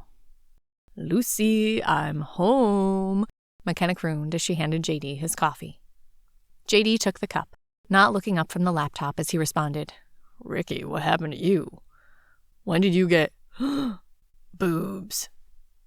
His voice remained flat, though he did close his eyes in appreciation as he took a sip of coffee. McKenna laughed as she shut the door and buckled in. Being here, with JD, was more comfortable than anything else was, and the feeling let her lead into the conversation she needed to have. The thoughts that had been bouncing around her mind since yesterday. "So, remember that conversation we had about 2 months ago?" JD lifted his eyes to her, a sardonic expression on his face. "Since we talk on average 8 hours a day, 5 days a week, and have for the last 2 years, the answer to that question is probably yes and no. So, yes, I probably remember the conversation, but I have no clue which conversation you're talking about." "Weak, just weak," she muttered, but had to smile. McKenna secured her coffee. "Normal patrol route?" "So far, yes." She backed out of the lot and started to drive, eyes scanning on automatic as she headed to their assigned area. "So, which conversation?" JD asked about 10 minutes to the drive, and she smirked. "I knew you couldn't resist." Yeah, Spill, what's up?" His hands moved, the spinner flicking back and forth. The sign of normalcy helped. "Remember you told me a while ago the house a ways down your neighborhood might be coming up for sale? I had a few acres at the back of the house." "Sure. He put it up for sale about a month ago. Jeremiah's being picky for some reason." JD shrugged. Then she saw his head turn to look at her instead of scanning the streets. "Why? I thought you liked having an apartment, not needing to deal with anything." McKenna chewed on her lip for a second, then decided. "I had an unwelcome invite left on my door last night." "A what?" "Spill, Kenna, what are you talking about?" 90% of the time, his protective tone would have rubbed her the wrong way. But today, it felt nice to know she still had a friend. She described what had been left for her, and the words fell into the car like thrown bricks. "Those incredible jerks. Do they know how much safer their apartment has been because an officer lives there? You should press charges or let me come and make sure they know my displeasure." His voice held a low, growling tone that made her blink, and then smile. "No, they aren't worth it. I have nothing there worth fighting for, so why stay, since I'm so obviously not wanted? Nah, I think it's time I take all the money I've been hoarding and get a house. Besides, if I keep eating like I have been, land for a small garden would not be a bad thing. I started pre-qualification paperwork last night." JD rumbled, a deep, vibrating sound, but he subsided. "I know the seller. Nice old guy. He doesn't want to sell and have someone turn around and make it into an apartment building. He's been resisting. I'll introduce you if you want." "Please?" "Well, I still like the idea of an apartment with everything that's going on. The idea of land, someplace that's mine to do what I want with, sounds very attractive." JD stilled. Even his spinner froze, and his eyes narrowed. "Huh. That is a good point. I hadn't really thought about it like that." He sat frozen as McKenna drove for a bit. She recognized his overdrive thinking mode. It tended to be the only time he went completely still, or when they were about to be shot at. McKenna didn't track how long they rode in silence, But they were halfway through their first sector, and her coffee had disappeared before the spinner started moving. Yeah, good point. Let's head there after shift. Well, after shift and counselor. And I think I need to start making some changes to my house, too. If this ability stays, I'm not sure I'll need a weight room anymore. She almost hit a trash can as she whirled to look at him, pulling the wheel as she did. Another quick jerk of the wheel prevented that, and she was damn glad the streets were quiet. Moving a bit more calmly, she glanced at him. You... what? Oh, please, you heard me. I'm more toned than I've been in years, even when I was working out 3 hours a day. I haven't touched a weight in a week. Her head jerked towards him at that, but she kept her eyes on the road. Yeah. And with what I've been eating, you'd think I'd have softened. I haven't. If anything, I've never looked this good. So, I think you're right. I'd been so focused on whatever this is, I hadn't thought about ramifications. McKenna felt like one of her pillars of certainty had shifted. JD loved to lift, loved the strength it gave him, made him feel like he had something to offer a woman when his face didn't grab them. You'd have to weigh upwards of 300 for him to not be able to sweep you up and carry you away. One night, after a few too many drinks, he had admitted he always wanted to give a woman that feeling of being tiny and precious. She broke the mood by jabbing her head at someone waving them down. JD? Her voice quiet as they pulled over. A man, Caucasian, mid-60s, going bald, walked over, his hands empty and a smile on his face. Hey, officer, is anything going on? I think that's what I should be asking you, McKenna replied with a smile. The man tilted his head, then his eyes widened. Ah, you're the cop that killed those idiots that were about to kill the kid. Shifted into a cougar, I believe? McKenna blinked. Stupid. I should have expected this. For some reason, it never occurred to me, even after Anne told me.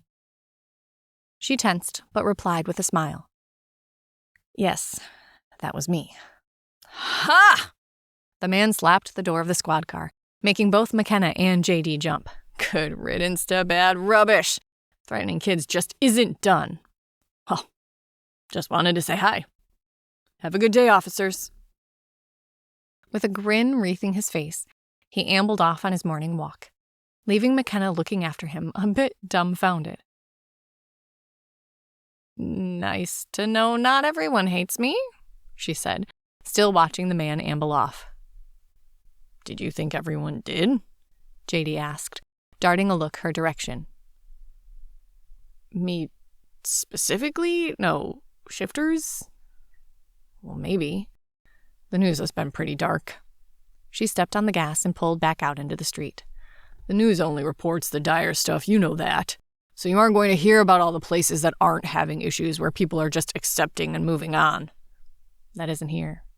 Not yet, JD admitted. But you're one of the people who could make it like that. So back to the house. You sure? McKenna went over her thoughts again as they drove. She knew she had the money, and the idea of her own place sounded good. But if she walked away, did it mean she ran? Did it make her a coward? No. I'm just not willing to spill blood or cross lines for this. It doesn't matter. I need to quit avoiding life. Yes, it's time. JD flashed a smile, then his head whipped to the right as a small two-door, a blue sedan coasted through the stop sign. And our first traffic stop of the day. That qualifies as too blatant to ignore. Yes, it does. With a sigh, she flipped on the lights and siren and moved after the person. Normally, she didn't mind traffic stops, but with everything going on, it seemed such a petty thing to worry about. But if he didn't see the cop car driving right at him, he probably wouldn't have seen a child either. The car pulled to the side and she pulled up behind him, JD logging everything, and placing the call to dispatch to let them know. Nothing about the car screamed danger, but she followed protocol, getting out and approaching from the side, hand on her pistol. Sir, do you know why we pulled you over? She asked as she approached the driver's side door, hearing JD get out of the car behind her. Sorry, officer, I wasn't paying attention, distracted by the news," the man said as he turned, handed his ID to her, then froze. "It's you?" McKenna blinked, not sure what to make of that comment. He was younger, light brown skin, shaggy brown hair, and brown eyes. About 27 if she had to guess. "I'm sorry?" "You're the crazy cop bitch that Change on TV killed those two guys, just ripped them apart? What kind of monster are you?" In a weird way, the vitriol made her more comfortable than the praise had done. This she knew how to handle. They trained to handle this. "Sir, I need to ask you to keep a civil tone. Now may I have your license, please?" "Fuck you! No animal can tell me what to do. I'll call my lawyer." Is he high? What in the hell? By this point, JD had come up on the other side and leaned down to glance in. The guy didn't notice him. "Sir, please let me have your license." Her voice remained calm, but she had unsnapped the strap on her holster. "Aw, hell no!" His hand dropped inside the door, and she had her gun out and pointed at him. "Sir, please put your hands back up where I can see them." He looked like he would say something, but at that point, JD rapped on the window on the other side with his asp. The guy glanced over and paled as he took in JD's size. "Fine, but I'm going to protest this ticket in court with a lawyer." He shoved the ID and registration at her, then glanced to JD and away. "That is your right, sir. One moment." McKenna went back to the cruiser as JD stood there and loomed. He had excellent skills in looming. Running his license, the man, one Tony Gordon, was clean. She printed up the ticket and walked back, taking the few minutes needed to make sure he understood everything and handing him his citation and license. She stepped back and watched him peel out. JD walked over, looking at her. "You okay?" McKenna snorted. He didn't even faze me. No better or worse than being hated because I wear blue. This, at least, I know how to handle. If this is part of the ramifications of changing, I can deal with that. Hell, I deal with it anyhow. They just have something new to hate me for. JD searched her face, then nodded. "Got it. Not a damsel in distress." "Oh, please," she snorted. "I've never been that, and you know it. Go rescue someone else. I don't need it." She flashed him a smile and pulled open the car door. "All I need is a friend." "There's more to life than friends," he pointed out as he moved back to his side of the car. "True, but not for me. There isn't anything else I need right now." She forced a smile as she got back in, buckling up. Trust was something she couldn't do. It had been ruined for her decades ago. The day went routinely, and the routine felt great, real, solid. But that didn't mean everything made sense. Every so often she'd glance at people and those strange symbols would flash across her vision, but she could never focus on them fast enough, though she got vague impressions, but not enough to be sure. Maybe I should start recording these, making a note of what I see. The idea made her cringe. Document her insanity? That didn't sound like a good idea. Still trying to figure out what to do about the weird images, it took a second for the radio call to register. JD answered before she could. "Get your head out of your ass, McKenna. This isn't the place to zone out." RVSO1, we have a situation with people arguing outside a pizza place that put up a no animals served sign. The dispatch rattled off the address as McKenna flipped on the lights and the siren and headed towards the location.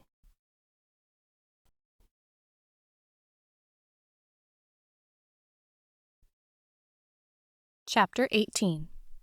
Lion Riot.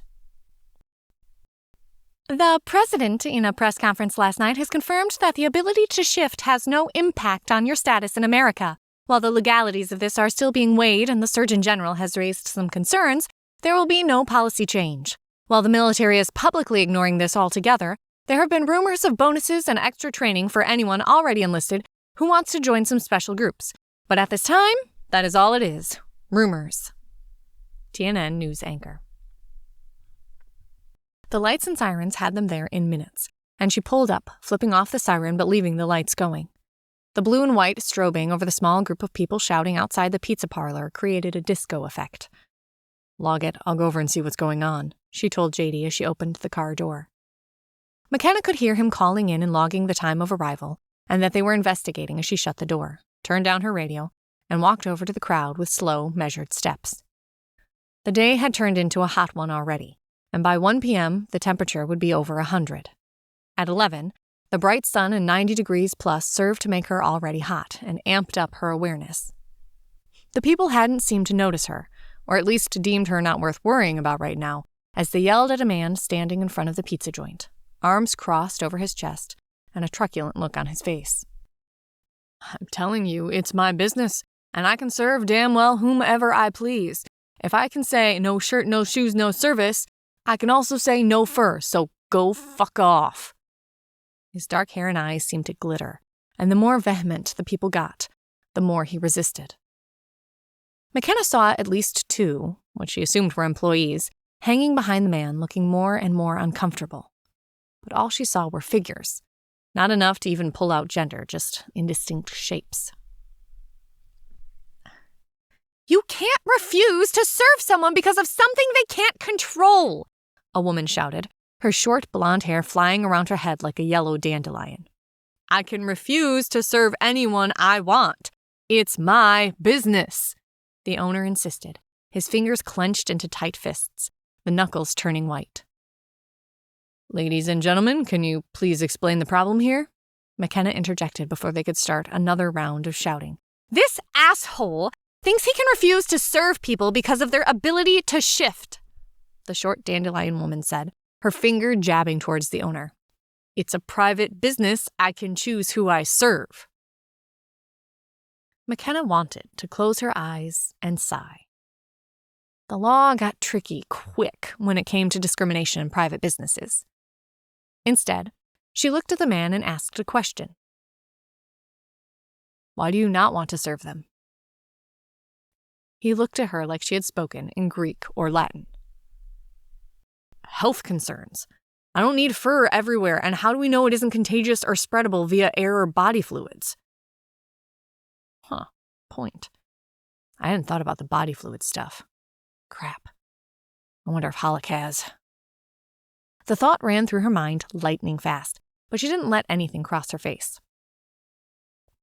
"Do you refuse to serve people with AIDS or tuberculosis?" The man paused, then shrugged.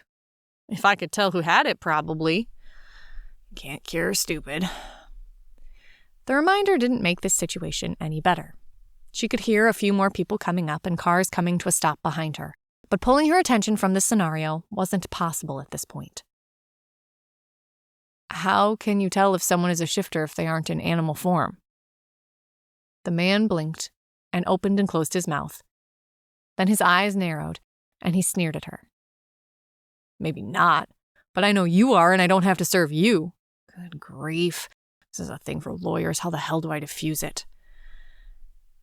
"Sir, I can't answer as to whether that's legal or not. That's for the courts to decide. But for now, having a shouting match with people outside is impeding the flow of traffic and causing a ruckus, and that is a problem I can answer." McKenna shifted her attention to the woman, her hands on her hips and her hair yellow fluff. "Ma'am, if you wish to take him to court, that's your prerogative, but standing out here screaming at him won't accomplish anything. Everyone needs to disperse." "I don't think so. He can't refuse to serve me." A low, deep voice rumbled from behind her. Someone she hadn't sensed approaching with all the other noise and traffic. McKenna turned, and a ripple of worry as a symbol flashed across her vision, a paw of some sort, and disappeared. But this time she didn't worry about it, instead focusing on the man glaring at her. Hispanic, gang tattoo on his face, and a sneer directed at her and the pizza man. But what really caused her tension level to ratchet was JD standing against the car, talking rapidly into the radio, and the 20 people who had appeared around her, raising it from a small group of people to a dangerous crowd. Various symbols flashed in her face, but she completely ignored the vision distortions right now. "Sir, is this really something worth going to jail for? This applies to all of you. Do you want to deal with this via the courts peacefully, or risk going to jail for disturbing the peace?" McKenna pitched her voice to Carrie, but the mood had already shifted.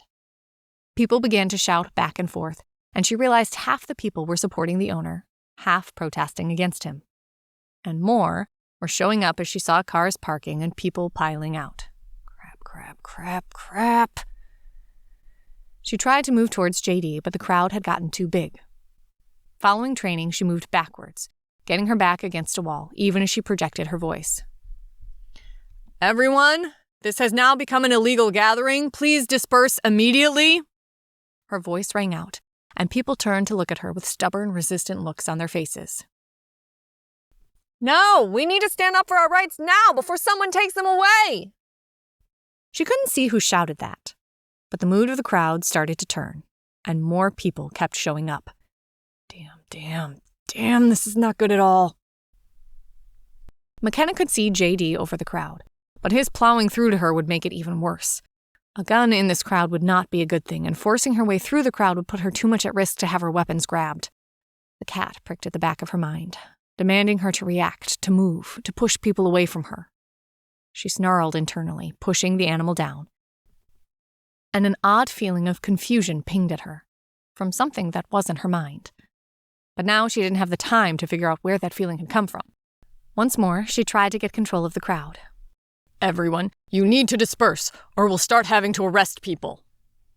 It didn't help, and people started pushing and shoving, tempers flaring as the mood of the crowd changed. Damn it, I'm going to be involved in another issue my first day back on the job. Wonder how long I'll be suspended this time. The strident sound of the bullhorn feedback cut into the noise. Everyone, you will disperse the area now. This is not a lawful gathering, and you are impeding the flow of traffic. JD's voice boomed over the noise. McKenna raised herself up on tiptoe to peer and saw indeed they had blocked off the street. People around her looked a little spooked at JD's words, but she heard a muffled shout. Hell no! No bear's going to tell us what to do! She could see people moving towards the squad car. This entire situation was going from bad to worse quickly.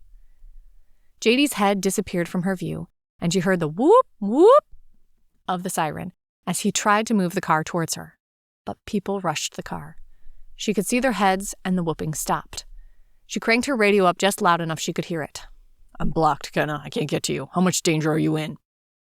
She turned, looking frantically. People were glaring at her, but the violent ones seemed to be focused on the car. Enough, but not immediate. How far out is backup? Too far. At least 5 minutes. What is it with me and backup never being around? You need to come with us, bitch. Show you how a shifter cop should be treated. The Hispanic with the gang tats loomed in front of her. She didn't remember seeing him move, but he materialized out of the fluid mass of people without a ripple, and she pressed back further against the stone wall. You don't want to do this. Oh, yes, I do. I've never had a cat before. Exasperation mixed with anger and fear.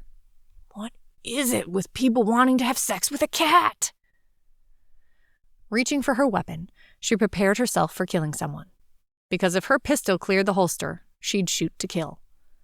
Before she could draw her weapon, a roar shattered the developing riot. The sound so loud it made her flinch, and the people all fell silent, eyes wide. The roar sounded again, and she could hear anger and stress in the primal call. People panicked, screaming, yelling, and fleeing away from the source of the sound that rippled through her body, deep and primal. McKenna spun, her hand still on the butt of her weapon, searching for the source of the panic-inducing sound. The pizza owner, standing stock still, eyes wide and mouth open, stared at a lion in the door of the pizza shop. Remnants of a pizza t-shirt hung around the body of the tawny cat, and it moved one step closer to the people and opened its mouth, displaying sharp teeth, letting loose the cry again. Every fiber in her being wanted to turn and run, to avoid the animal that made that sound. Kenna! Fear and stress were clear in JD's voice. Moving with slow, sure gestures, she clicked on the microphone. I'm fine. Give me a minute. She then glanced at the frozen owner. Get out of here. Move slowly. His head bobbled up and down, and he started to back up, only to come to a wobbling halt as the animal growled. What's his name? McKenna whispered fiercely, for all that she never glanced away from the lion. Jason Frima. The pizza guy's voice was high, squeaky, and the scent of urine wafted over to her, even as the crowd kept running. The rumble of the great cat all but vibrated through her bones. "Get," she said, and stepped in front of the shifter, blocking his view of the man stumbling away. She watched him in the reflection in the shop windows, noting how many people had fled. She caught JD driving forward with the obstacles gone, even as she focused on the lion. "Jason, hey, remember me? My name's McKenna. I'm the cop that turned into the cougar, the one in the video." The lion stopped and looked at her, and she swore she saw him flinch, his head dropping a bit. She crouched, lowering herself to the eye level of the huge cat, his short, shaggy black mane making him look a bit woebegone, like a lion version of Eeyore. "Hey, Jason." His ears tilted up at that. "It's okay. In fact," she glanced around at the almost empty street. JD had pulled the squad car up to the door behind her. "I think you did the best thing ever. Look around. Everyone left. No one got hurt. And maybe some people have learned a lesson." The lion sat up a bit straighter, his chest puffing out, then sagged again, glancing back at the pizza shop. Yeah, you probably don't have a job anymore, but really, did you want to work for a dick like that?" She nodded at the sign in the window, and Jason growled, then snorted. The whine of sirens sounded in the distance, and McKenna relaxed a bit more. "You aren't in trouble. No one got hurt, and a lot of that is because of you. You want to change back to human?" She repeated the important parts, making sure he understood. No injuries meant no charges. The lion bobbed his head up and down, and McKenna smiled. "Think about being human again. The feel of fingers and arms. Remember what it means to be you, the human Jason." His eyes closed and his body sagged, twisted, and morphed into a human male. As the last bits of fur receded, JD tossed a pair of sweats at him. Jason opened his eyes, looking at McKenna. "No one got hurt?" "Nope. You scared them all. That roar was damn impressive. Made me want to run." A boyish grin lit his face, even as he turned to grab the sweats. McKenna stood up and turned around, letting the kid pull his sweats on in peace. She looked at the people hiding behind cars and running even further as the other cars came flying into the street, lights and sirens blaring. "Better late than never, I guess," McKenna remarked softly to JD. "Yeah," he said, his voice soft, and his troubled look matched the feeling in her heart.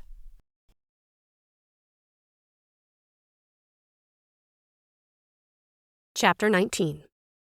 Talk about it.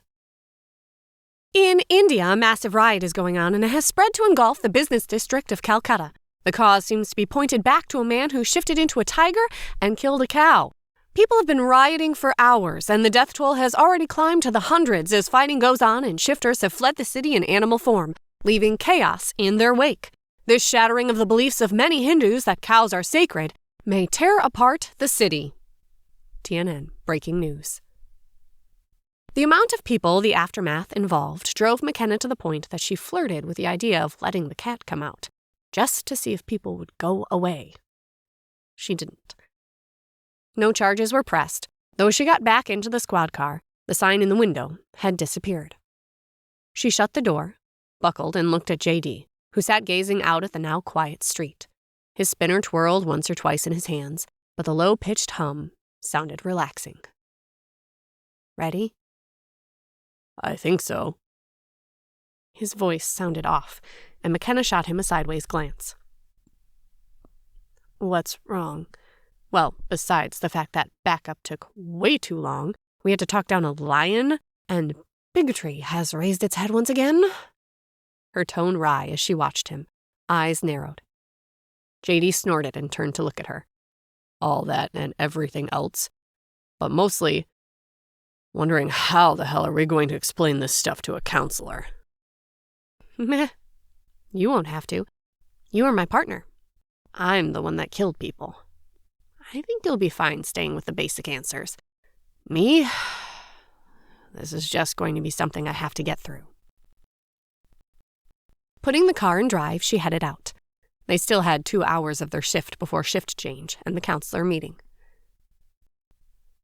You okay with killing those two? JD's voice broke into her mental wool gathering, and she had to think about it a moment. Honestly, and I'll deny this if you ever say anything, I don't care. I don't think about it. And that bugs me more than anything else. While I was the cat, he was a threat, something to be eliminated, and I did. I don't have any emotions to the action at all. She took a deep breath, her hands tight on the steering wheel. That actually concerns me, but I think it's an aspect of the animal. JD shifted to look at her this time. Why do you think that? I've been researching. Most animals live in the now, the present. They don't really have morals like we do, or at least we assume. She shrugged. I don't know. I just think this is more than just magic or something random. It seems too coherent. The radio squawked before JD could respond. The rest of the shift flew by, and when she pulled into the parking lot, her exhaustion level seemed insurmountable. Come on, we have hours left to go yet. Talk about your feelings, talk about a house, talk about plans for the future. Please, right now if I had my preference, my only future plans would be bed, McKenna muttered, even as she pulled herself out of the car and into the station. Hollick waited for them as they checked in and dropped off the paperwork. Good. You have counselors waiting for you. McKenna didn't let herself groan, but she did rub her eyes. Thank God she didn't have to wear makeup anymore. Thanks. Where? Largo, you're in my office. Davidson, you're in the conference room. I'm going home. Talk. Get it out. Let them find you sane. And maybe I can get more than 4 hours of sleep a night? Hollick nodded at both of them, and with an almost desperate air, headed to the door with a quick stride. Huh. Think there's a lot more going on than we know about? JD asked, his voice so low she could just barely hear it. Yep. And I don't know if I'm happy or not that I don't know. Point. He shrugged, and the impression of a bear came through with such clarity she blinked but pushed it away. We might as well get it over with. She didn't have the energy to even respond, just followed him down the hall, waving as he turned one way and she turned the other. The door to Anne's office stood open, and she rapped on it. A woman, a few years older than she, with traces of silver in her hair, looked up and smiled. The smile made McKenna like her. It wasn't fake. It was an, I'm exhausted, I want to go home, but I won't be rude smile. That smile, McKenna knew all too well. You must be Officer Largo? The woman rose and came around the desk holding out her hand. I'm Julia Connor. McKenna shook her hand. Small bones, but a strong grip. McKenna would make me more comfortable. Julia waved at the chair. Sure. Sit, please. And normally I don't sit behind a desk, but this office won't even let me pull the chair out from behind it. That elicited a soft laugh. The office won prizes as the smallest one in the department, but Anne refused to move. Not an issue. McKenna sank into the chair and tried to dredge up a positive attitude. Counseling was mandatory in any officer-involved shooting. This just fell under that umbrella. But she'd never shot anyone before, and had no idea what would be required. Not to mention, she didn't know enough about the strange things going on to know what might or might not be valid reactions. So, here's my spiel. I'm hired by the Rossville Police Department to provide counseling and assessment as to the officer's ability to return to duty after an incident. While you do have an expectation of privacy, anything said that I believe affects your ability to perform your job will be relayed to your chain of command. She provided a few other points and handed McKenna a paper that listed them all out. McKenna signed and handed it back, and Julia relaxed. Whew! I hate all the official crap, drives me up the wall, but I do have one more thing I need to make you aware of. Julia raised her eyes to meet McKenna's and smiled. This time, there was something else to it. A bit of joy? I also shifted. I'm a red panda. It took a full minute for the words to register with McKenna. and she started laughing. Something funny? Julia tilted her head to look at her. Do I want to know how many favors they called in to find a shrink who changed? Julia's mouth twisted a bit. A few. I tend to do a very select practice, but when the governor calls personally to ask you to help, it's hard to say no. I live in San Fran, so coming up here isn't that hard. This does happen to be my specialty. I normally work with veterans with PTSD and battle fatigue. What you tell me won't be a huge surprise. Plus, I did a tour in the Army and spent time in the sandbox. The slang comment for that area of the world told McKenna a lot, and the relief she felt lifted her exhaustion. So, what do we talk about? Normally, I'd ask you that, but in this case, the questions will be a bit more structured. Are you having any issues with killing those 2 men? McKenna had to fight not to shrug. Looking too nonchalant might not be a good idea, but lying would probably get her in more trouble. But she had learned after years of dealing with child services how to lie while telling the truth. I know that I should feel some remorse or guilt over taking another life, but the cat shifter world-changing stuff has overwhelmed any other thoughts. Then add in what's going on here and everywhere, plus my fame. I really haven't thought about it. For a second, Julia's eyebrows rose. Then she frowned a bit and nodded. That makes sense. Think about it now. How do you feel? Frustrated. The word was out of her mouth before she had time to censor it. That's an unusual word. Her voice was non-committal, but McKenna didn't think the shrink was going to let it pass with just that. With a mental growl, she explained, I didn't want to be filmed. I didn't want to have to choose to kill a man, and I didn't want the death of a child on my mind. Am I upset I killed him? No, not really. The dashboard cams, the bank videos, even my video all showed he had tightened his finger on the trigger. His weapon was loaded, and he'd killed before. Though I knew none of that at the time. But he forced me into a situation where I still don't see what else I could have done. And honestly, if I hadn't changed into a cougar, he wouldn't have been distracted, and then a child would be dead. Probably me too, so yes, frustrated. Frustrated it happened, frustrated there weren't any other choices at that moment, and frustrated that I'm oddly okay with it. By this point, she couldn't sit still, and had gotten up, pacing back and forth in the tiny room.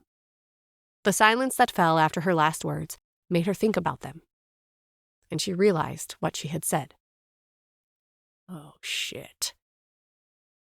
Julia looked at her, then very deliberately lay her pencil down, her eyes never leaving McKenna's.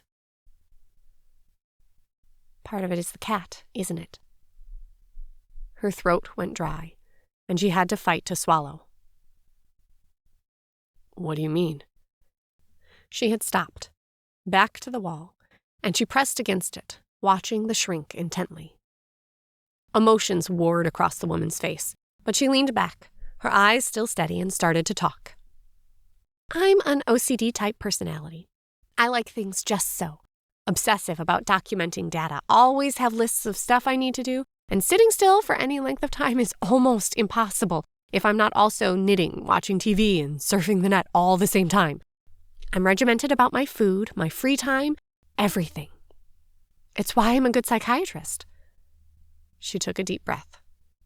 But still, McKenna couldn't sense any dishonesty from her, even if she didn't understand why Julia told her this. I'm telling you this so you understand what I'm like. I spent part of this weekend as a red panda, as my animal self. McKenna nodded, remembering the mountain and the skunk. I had planned an hour for it, then had stuff I had to do, things to check, lists to work. Then I moved into the panda, and none of it mattered. While the items on my all-important list needed to be done, they could wait a day, a week, a month. My need to move, to do things right then, disappeared. I played, I slept, I ate all the fruit I'd purchased as an experiment, I still remained aware of the list and could think about it. But the imperative was gone. Now I didn't need to. Now I needed to lie in the sun and enjoy the heat on my fur. She smiled slightly, McKenna. That's the problem you're having? The cat did what needed to be done then, and now it isn't of any importance. McKenna sank back into the chair, torn between relief and worry. I think so, yes. I'm still me, but my emotional reactions are different. I have different priorities, but I'm still me. I still know the difference between right and wrong. She trailed off, unsure how to explain. Just all the worries that come with being a human in society today are pushed back? That was it, exactly. And McKenna nodded. Yes. All the stupid stresses, nudities, social games, they just don't seem to matter. Only thing that matters is what is going on now. Julia nodded, then sat up and folded her hands, giving McKenna an intense look. I'm going to clear you. And I'll deny this if asked, but I think being the cat when you killed made it something you could move past much easier. An animal doesn't worry about what was done, only what needs to be done now. I'm not saying it's healthy or right. But for now, I don't have any other insight except that you're handling everything being thrown at you remarkably well. And that, yes, in the scheme of things, 2 bank robbers dying is the least of your concerns. McKenna snorted.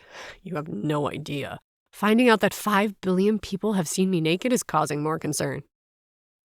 5 billion? Julia repeated slowly, then blinked as McKenna nodded, wrinkling her face. I can see why that would be cause for discomfort. Julia shuddered, then shook her head and refocused. 5 more mandatory meetings in the 8 weeks, and after this we can talk about whatever you want, though I'll do a check-in about the deaths each time. But for now, she glanced at her watch.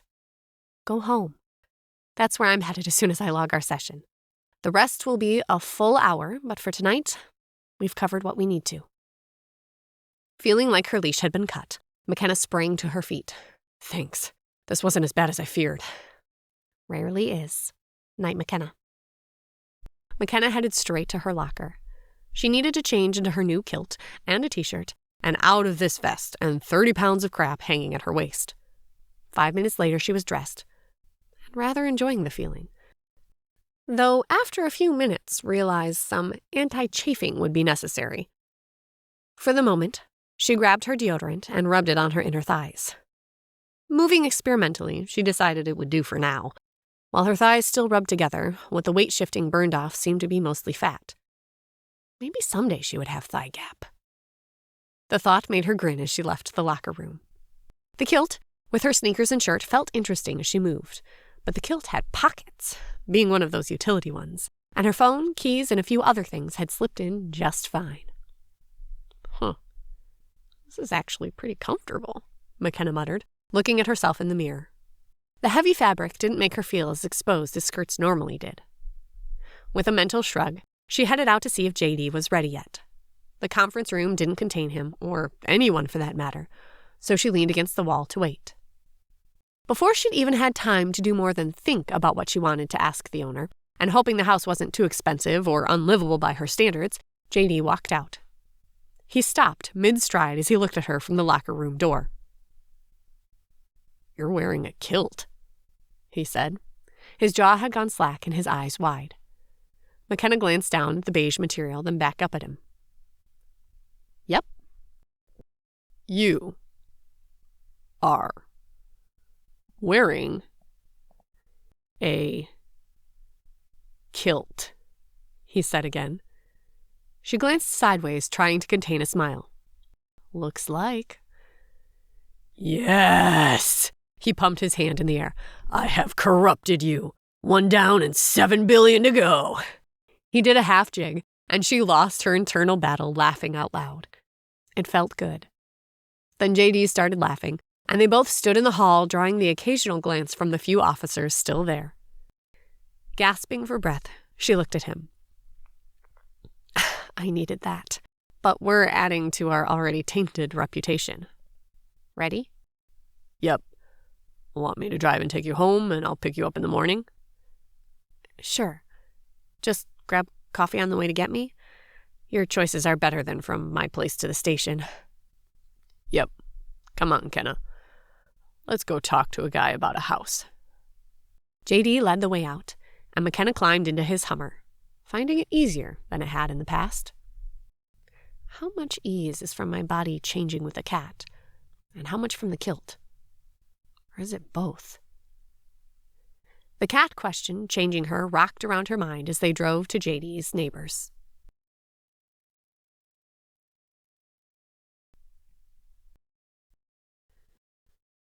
Chapter 20. House Hunting. Zoos are coming under fire from shifters who are claiming they now understand exactly what the animals feel. A new group called the Animal Comfort Group has formed. A few zookeepers worldwide have joined it, and they have started to actively lobby for better environments for the animals they have in their care. Also, people have been coming forward and explaining some of the reactions animals have to certain things. Proponents for this change say the understanding of animals has jumped forward decades in the last few weeks, just from being able to experience things from inside an animal's skin. TNN headline story. Neighbor stretched the truth a bit.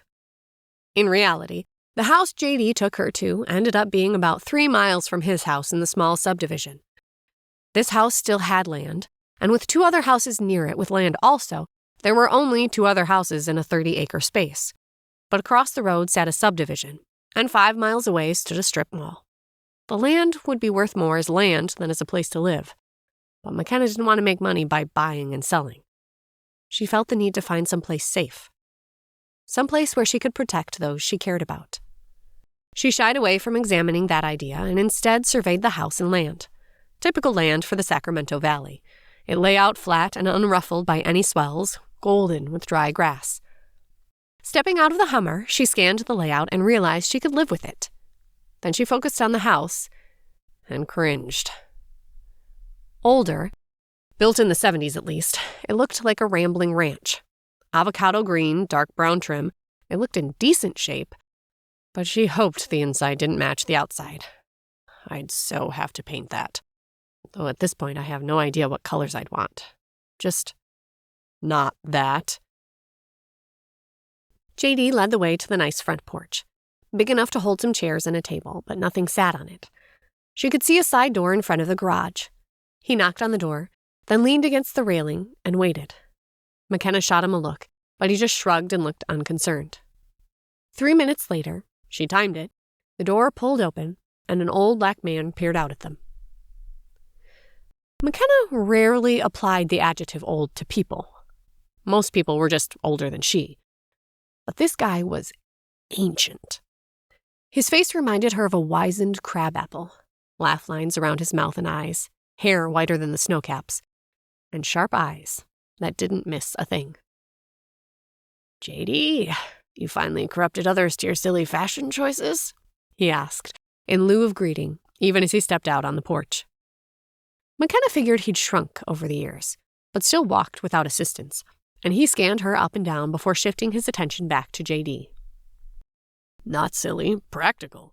Otherwise, I'd never have gotten Kenna to try it. How you doing, Jeremiah? JD had a grin on his face and watched the old man with affection. Haven't died yet, so I figure I'm damn good. Jeremiah turned to look at McKenna. So, you're this mythical partner he talks about. How do you put up with this lout? Lots of patience and caffeine, she replied almost without thinking, a smile at the corner of her lips. Ha! Mouth on you. I always liked woman with spunk. Casting his glance back at JD. What makes you drag your sorry ass here this evening? Wanted to know if you still wanted to sell this dung heap. Kenna here might be in the market for a house and a piece of land. Is that so? What do you want it for? Do I tell him the truth or fudge? The idea of lying to this man just seemed wrong. So she shrugged and told the truth. Not like most of the world didn't know who she was. I'm the cop that shifted on video. Since then, my welcome has been a bit less than warm. I need to find a home. Someplace I can make a refuge. I don't know what's coming up, but I suspect I'll be a target. I'm too visible not to. I like the idea of land. Maybe a chance to run as an animal? Jeremiah tilted his head one way, then the next. It felt like he sized her up. Huh. Well, come on in then. Might as well know what you're getting. He turned, pulled open the door, and walked inside, not bothering to see if they were going to follow. She darted a glance at JD, who shrugged and waved her inside. Hoping she didn't get swamped with old folks' home smell, her newly sensitive nose really couldn't handle that. She followed him inside. 2 steps in, she paused. The scents that surrounded her were an oil, woody, and the faintest of beeswax. As she walked in, she saw why. The place was filled with hardwood floors, heavy wood furniture that gleamed with care, and mini blinds on the windows. Jeremiah led them into the kitchen. While not top-notch modern, it had been remodeled in the decade or so. No harvest gold or avocado green. McKenna let loose a sigh of relief. Jeremiah had sharp ears because he barked out a laugh. No, the inside doesn't match the out. I had this place updated, about 9 years ago. I like microwaves, but the range is natural gas. Runs off a tank out back. I get it filled about twice a year. He pulled out 3 glasses from the cupboard, then reached into the fridge and pulled out a large glass jar filled with clear brown liquid. With care, he poured out sun tea for all of them and nodded. Keep walking. Deck is through the living room. JD grabbed 2 of the glasses as McKenna followed Jeremiah's instructions and walked through a nice kitchen nook with a breakfast bar with 4 stools into a large living room with a wood stove in one corner and sliding glass door at the far end. The place, while not modern, called to her, and she could see herself living here. She'd been living like a monk for the last few years, and scholarships had paid for college, and she'd invested most of her money, playing with stocks, so she had the money. She took a seat on the large deck on that back that looked out to the foothills of the Sierra Nevadas, the land house-free for a few miles from this vantage point. Jeremiah dropped into a seat and speared her with that look. I'll be straight, Missy. I don't want to sell. That caused McKenna to flinch and dart a look at JD, who frowned but didn't say anything. But I don't have much of a choice. I'm 94 years old. I have an inoperable brain tumor and no desire to go through the hell they call chemo. My granddaughter wants me to live with her until I can't anymore. I figure I've got about 6 months more and I won't be me no more. But I'll burn in hell first before I let this house where I married my wife, Octavia, raised my kids, and buried Octavia, get bulldozed and turned into a bunch of shroom houses. I saw that vid of you. My great-granddaughter thinks you are the best thing since Wonder Woman, and that's saying something. So, I'd rather you have this place and make it a refuge than any rich-ass developer. So let's bargain. His white teeth cut through the blackness of his face. McKenna laughed, and they started to talk money, plans, and maybe she let herself hope for a bit. They were still hammering out details when Jeremiah winced, rubbing his head. Damn headaches. What made me finally go to the doctor in the first place? McKenna frowned. Do we need to leave? Nah, but I probably need to call my Olivette, my granddaughter. Give me a few minutes. He walked into the kitchen, slow but still functioning, and McKenna felt a pang of sorrow. I like him. JD nodded. Me too. Hummer got a flat outside his place and he came out to talk to me while I changed it. That was a pain in the neck. Got roadside assistance next day. Much easier with a tow truck. We became friends. I'll miss him, but having you live this close to me will be nice. Yeah. She looked out at the view, and something tight inside her unwound a bit. This would be a good place to have barbecues. Yes, I love grilling. I claim grill duty. McKenna laughed at JD. Her phone pinged at her, and she went to grab it. On the screen sat a text message from Tony. "Hey, McKenna, how goes?" McKenna smiled and looked around the place. The image of 2 dark-haired kids running around it flickered across her mind. "Good, actually, looking at a house to buy. Has land." "Wonderful. I know I love our house, though wish it had more land." "Yeah." "Dinner tomorrow, JD and me?" "Give me a minute." The text pinged, and there wasn't a response. McKenna shrugged and put her phone back away. "Anything interesting?" JD asked, finishing off his iced tea. "Maybe just don't make plans for tomorrow night?" "Oh, yes, let me check my social schedule." He pulled out his phone and made a show of checking it. "What do you know? My social life is almost as non-existent as yours." "Almost?" McKenna teased back. "Yes, almost. I at least have lifting competitions. Well, I used to. Still don't know if I'll keep that up with these changes." Yeah. She fell silent as Jeremiah came back out. "So, you interested in renting this place for a while?" "I'm interested in buying?" she responded, confused. "Yeah, I know. But my daughter got some test results, and they don't think I can be alone any longer. Since the whole world has changed, I can't just offer you my hand and shake on it anymore. Figure legal crap will take a few weeks, and well, I don't want this place to end up bulldozed, so want to rent for a month or 2 until we can get all the selling stuff figured out?" McKenna felt her heart leap. "That will solve some of my problems." "Give me a place to live and time to get the funding nailed down?" "That would be perfect. When?" "I'll lay money my Olivet will have me out of here in 48 hours. His voice held wry humor and deep love. "JD, you don't mind doing some writing and help us draw up a contract?" It took them 2 hours, and Olivet showed up 30 minutes in. But by the time they were done, she had copies of the keys, and Olivet promised the house was hers with most of the furnishings, and she could move in by Friday. Her love for her grandfather was clear, and McKenna was elated that something good was going on in her life. She would have a place to rent and could slowly move out of her current apartment and give the notice she needed. It meant she'd be paying rent in 2 places for a month, but she could do that.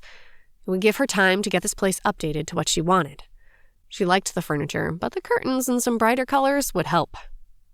As they walked out to the car, her mood light, she asked JD, "So, what color should I paint the house?"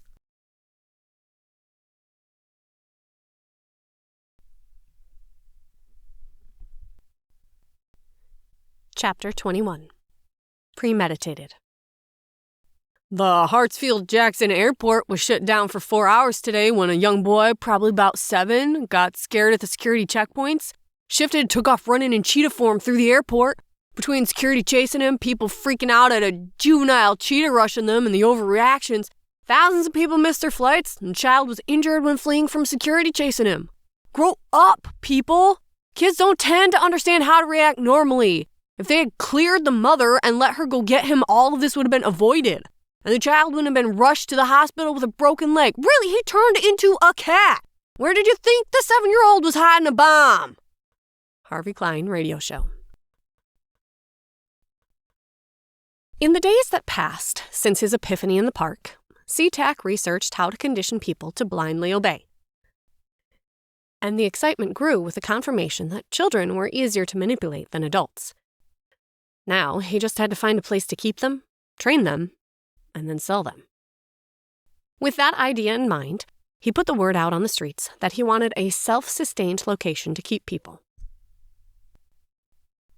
Everyone had assumed he meant chicks or illegals, and he didn't see any reason to dissuade them from the idea. His plan to get the person on the campus busted had worked perfectly, and in the last few days he'd stepped in and taken over without a ripple with either the students or the boss. He made sure to keep his nose clean, and the cop in question had not been around. Something big going on. The boss didn't care, as there was no proof SeaTac had anything to do with it, and he made sure no payments were missed.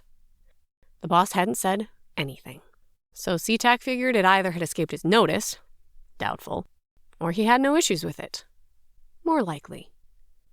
Increased sales meant more profit, more trust, and more power. SeaTac had figured even if the boss didn't accept his proposal, or he couldn't find a good location, having a backup location fully stocked with supplies and damn near impossible to find had no downsides. Working on some ideas for drumming up some sales from the rail yard, he had the TV running in the background, listening, but not really paying attention. The boss demanded simplicity and elegance, and preferred PowerPoint. It at least meant SeaTac could use a computer for more than surfing for porn, which sometimes made him think something else was going on. But mostly, he enjoyed seeing his ideas in bullet points. The word lion caught his attention, and he turned up the volume. SeaTac sat in his chair, watching the news story about the riot and the lion. Lately, with all the shifter stuff, it was better than TV. There was that chick cop again, saving the day. He admired her in a way. Her poise. You had to have poise, knowing everyone in the world had seen your hoo-ha and you couldn't do a damn thing about. Hell, she didn't even get paid for showing off her tits.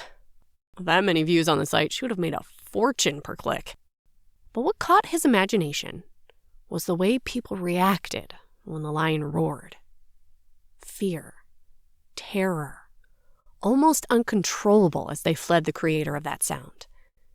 If you owned the animal, the smart animal that could cause that reaction, you'd never have any issue with your minions. Ever. Damn it. I'm sure this idea would work if I had some place to get them trained, he groused as he turned back to the computer. But his phone rang before he could get too deep into the sales figures for the last 2 weeks.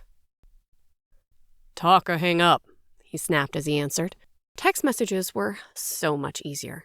You didn't need to pay attention to them until you wanted. Hey, SeaTac? A thin, reedy voice said. He recognized Jolie Simps, one of his nickel bag dealers. Strictly small stuff, high school, nothing ever on him that qualified as a felony. Mostly he sold $5 worth of weed or joints. The cops never bothered because they knew these little ones never had anything worth busting, unless they were truly stupid, in which case, good riddance. Yeah, what's up, Jolie? You remember you was talking about needing an out-of-the-way place to maybe stash some people? Girls, even? Yep. Well, got dragged to see my great-gramps today, and as usual, he was ranting out of his mind in the nursing home. No one pays any attention to a word he says, especially not my ma. SeaTac bit down any reactions, but wished the kid would hurry up a bit. But Jolie rambled, and derailing him only made the story last longer. Well, he started going off about this bomb shelter he bought back in the 60s when they had all that Cold War stuff going on. Started talking about how he put it all at the base of the foothills a few miles away from I-80. Talking about how it was between the two bears and that he hid it from his greedy ex-wife by claiming it under his sister's name. Now, she died back in the 70s or maybe 80s, but seemed awfully specific for rambles. Granted, that was about an hour worth of rambling, interspersed with some cussing that even made me blush. But I thought I might pass it on. Don't know if there's anything to it, though. SeaTac, by this point, had started taking notes and thinking. And his sister's name? Oh, something weird and old-fashioned. Abby, Allison, no, Agatha. That was it. Agatha Granges. Jolie's voice lit up in excitement at remembering. Odds are he lost it in a poker game in the 80s, but I'll look. If it's there, I'll toss a reward your way. Shit, thanks, SeaTac. I gotta go. Mom's yelling for me. I'll be by to pick up my stock tomorrow. SeaTac just grunted as he hung up. Like he cared when the kid came by to pick up his weed. When he paid him his cut was a much more important date. It took a few minutes to call up the public property records and then search for the property. That took much longer. Huh. What do you know? Property owned by one Agatha Granges glowed at him from the screen with the address. And the fact that if the property taxes weren't paid in the next week, it would go to auction. He glanced at the taxes and shrugged. $5,000 and change. I think I should go for a drive, he commented as he stood. His little apartment lay quiet. Living with people drove him nuts. The risk of them getting all holy or legal too high to tolerate. Going to his supply room. He filled a small backpack with a flashlight, some batteries, some food, and water bottles. Grabbing his jacket and keys, he headed out to his little blue Toyota sedan. One of the pieces of advice given to anyone who reached his level included the fact that flashy cars from people in low-class digs and clothes drew attention. Attention got you killed, one way or the other. So sock the money away, buy little things, take vacations, and act like a normal blue-collar schmo. It took 2 hours to drive up there, and another half hour of hiking. Thank God for smartphones, or he'd never have found it. There was signal there, barely, but enough for the GPS to get him to the right place. Another 10 minutes of looking, and he found the entrance. Not hidden, but unless you were looking for something, you'd probably never find it. The lock wasn't as old as he feared, and his old skill of stealing cars came in handy. He had it picked and pulled open the damn heavy door. A rush of stale air came out, and he stepped back coughing. Might want to give it a few minutes. While he waited, he walked around, looking at how it could be defended. Middle of nowhere described this place perfectly. Even if someone escaped and ran, they'd have to head the right direction for a long while before they hit a major road or people, which suited his purposes perfectly. Flipping on the flashlight, he put a rock in front of the door to make sure it didn't close, and slowly went in. The light revealed simple concrete steps that led down, and he tested each one as he went, but they seemed sound. It ended at a landing that had an open area and another door, this one a vault type that you had to turn the wheel. Looking it over, SeaTac put some muscle into it and moved it. The door needed oiling, but it unlocked and swung open, the air not all that stale. There must be an external air vent. He'd have to find that and make sure it had a good return. Suffocation qualified as a nasty way to die. Not to mention losing his experiment would annoy him. Stepping in, he flashed the light around quickly, then back again, taking in every nook and cranny. As he did, his smile grew wider. The light beam revealed a large room with bunk beds on the far end, a small galley kitchen to one side with space for a table, and lots of cupboards in the kitchen for storage. There were 2 doors on the other side of the room. Moving over, he pulled one open and saw a small bathroom with a shower, toilet, and sink, with a linen closet in the corner. He lifted the light to the ceiling in the bathroom and in the main room and saw lights. Was it set up to have power and running water? He opened the other door and grinned. A circuit box lay there, and a sump pump, an electric hot water heater, and, from manuals, the equipment looked like it had never been used. A few minutes of work found the line that had been run into the room, still undamaged by time or elements. It would need work, but this couldn't have been more perfect if he asked for it. Pulling out his phone, he started taking notes, listing everything that needed to be done and what supplies he would need, and who he'd need to bribe to make this property his. He had a lot of work to do. He needed to get Jolie to convince his great-granddad to sign something. Not hard, as the old man was off his rocker. Pay off the taxes and get the power turned back on. But one way or the other, this would be a great hideout. He might have to eliminate Jolie at some point and make damn sure only the people he could control ever knew about this place.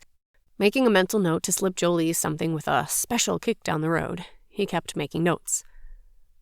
On top of all that, he needed to create one hell of a presentation for the boss to convince him to fund this venture, or at the very least, give him some space to pull it off.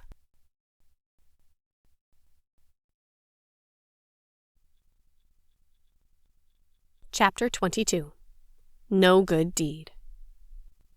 Public opinion is still out as if this is a blessing or a curse, but already we're starting to hear strange stories about what were previously considered permanent injuries being healed, or at least improved, after that first forced change to an animal form. However, just as many people are declaring it the work of demons and declaring anyone who has the ability to change is a tool of Satan. Well, we know we have zealots among us. I, for one, am sad to already see people using this as a reason to hate and harm. I fear it won't be long before lynch mobs are forming, not based on skin color, but on an ability we still don't know how originated. I keep hoping we as a race are evolving, and I keep being reminded we are still Neanderthals. local talk radio host. Her phone alarm went off with an extreme amount of noise. McKenna couldn't get it to shut off fast enough. What the hell was that? It's never been that loud before. She shook her head, trying to let the adrenaline fade. With a deep breath, she padded into the bathroom, not bothering to turn on the lights. She knew the way well enough. Once in the bathroom, she hit the light switch, and nothing happened. Blinking, she flipped it up and down, and it still didn't work. Frowning, she backtracked and flipped the light switch for the room. Nothing. A sour feeling grew in her stomach as she peeked out the window. Sure enough, power was on for the rest of the neighborhood, and she could see the lights above the carports gleaming. I need to get out of here. Wonder if JD wants a roommate for a while. With a sigh, she grabbed her gear, slipped on gym clothes. It took a few minutes, but she found her large duffel and packed everything into it she'd need for a few days. With that done, she locked up the apartment and headed to her car. McKenna called the landlord on her way in, leaving a voicemail for him. George, this is McKenna Largo, tenant. This is my official notice. I'll be moving out. I'd already planned on giving my notice, but due to harassment from other tenants, I'm making it immediate. Please restore my power ASAP. All damages from the loss of any food will be removed from my last month of rent. Call me if you have questions. With careful actions, she hung up, resisting the desire to chuck it through the window. She didn't really think she'd lost any food. Her appliances were good quality, and the power had been on when she got home last night. A few hours without power wouldn't cost her too much, she hoped. By the time she got to work, her blood pressure had lowered, but her mood made smog look cheerful. Stalking into the station, needing coffee, a shower, and her stuff, she ignored all the reactions, headed straight for the locker rooms. The last thing she did before her shower was text JD. No power at station, need coffee. Lots of coffee.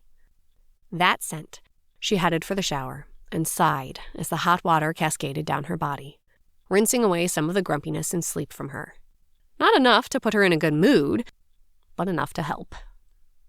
Getting dressed and heading out to the muster room, she garnered the occasional glance because she never showered there, but she didn't care. Hot showers were important. She'd wait for JD and knock out some reports. The station coffee didn't qualify as ingestible per her definition. Slumping into a chair, she pulled out her tablet, logged in, and started to kick off the paperwork that drove her job, even as she counted the seconds until coffee. Outside, come get some. Those words made her jump from her seat and head towards the door. Largo, got a minute? Hollick asked. Not if you want sane me answering your questions, McKenna replied, not breaking her stride. To her surprise and amusement, Hollick fell in step with her. Do I want to know what the issue is? No power at apartment, showered here. No power, no coffee. JD has it. Her words were clipped, and all she cared about was the sweet caffeine JD had waiting for her. Ah, the word held a wealth of understanding. I'll just come with.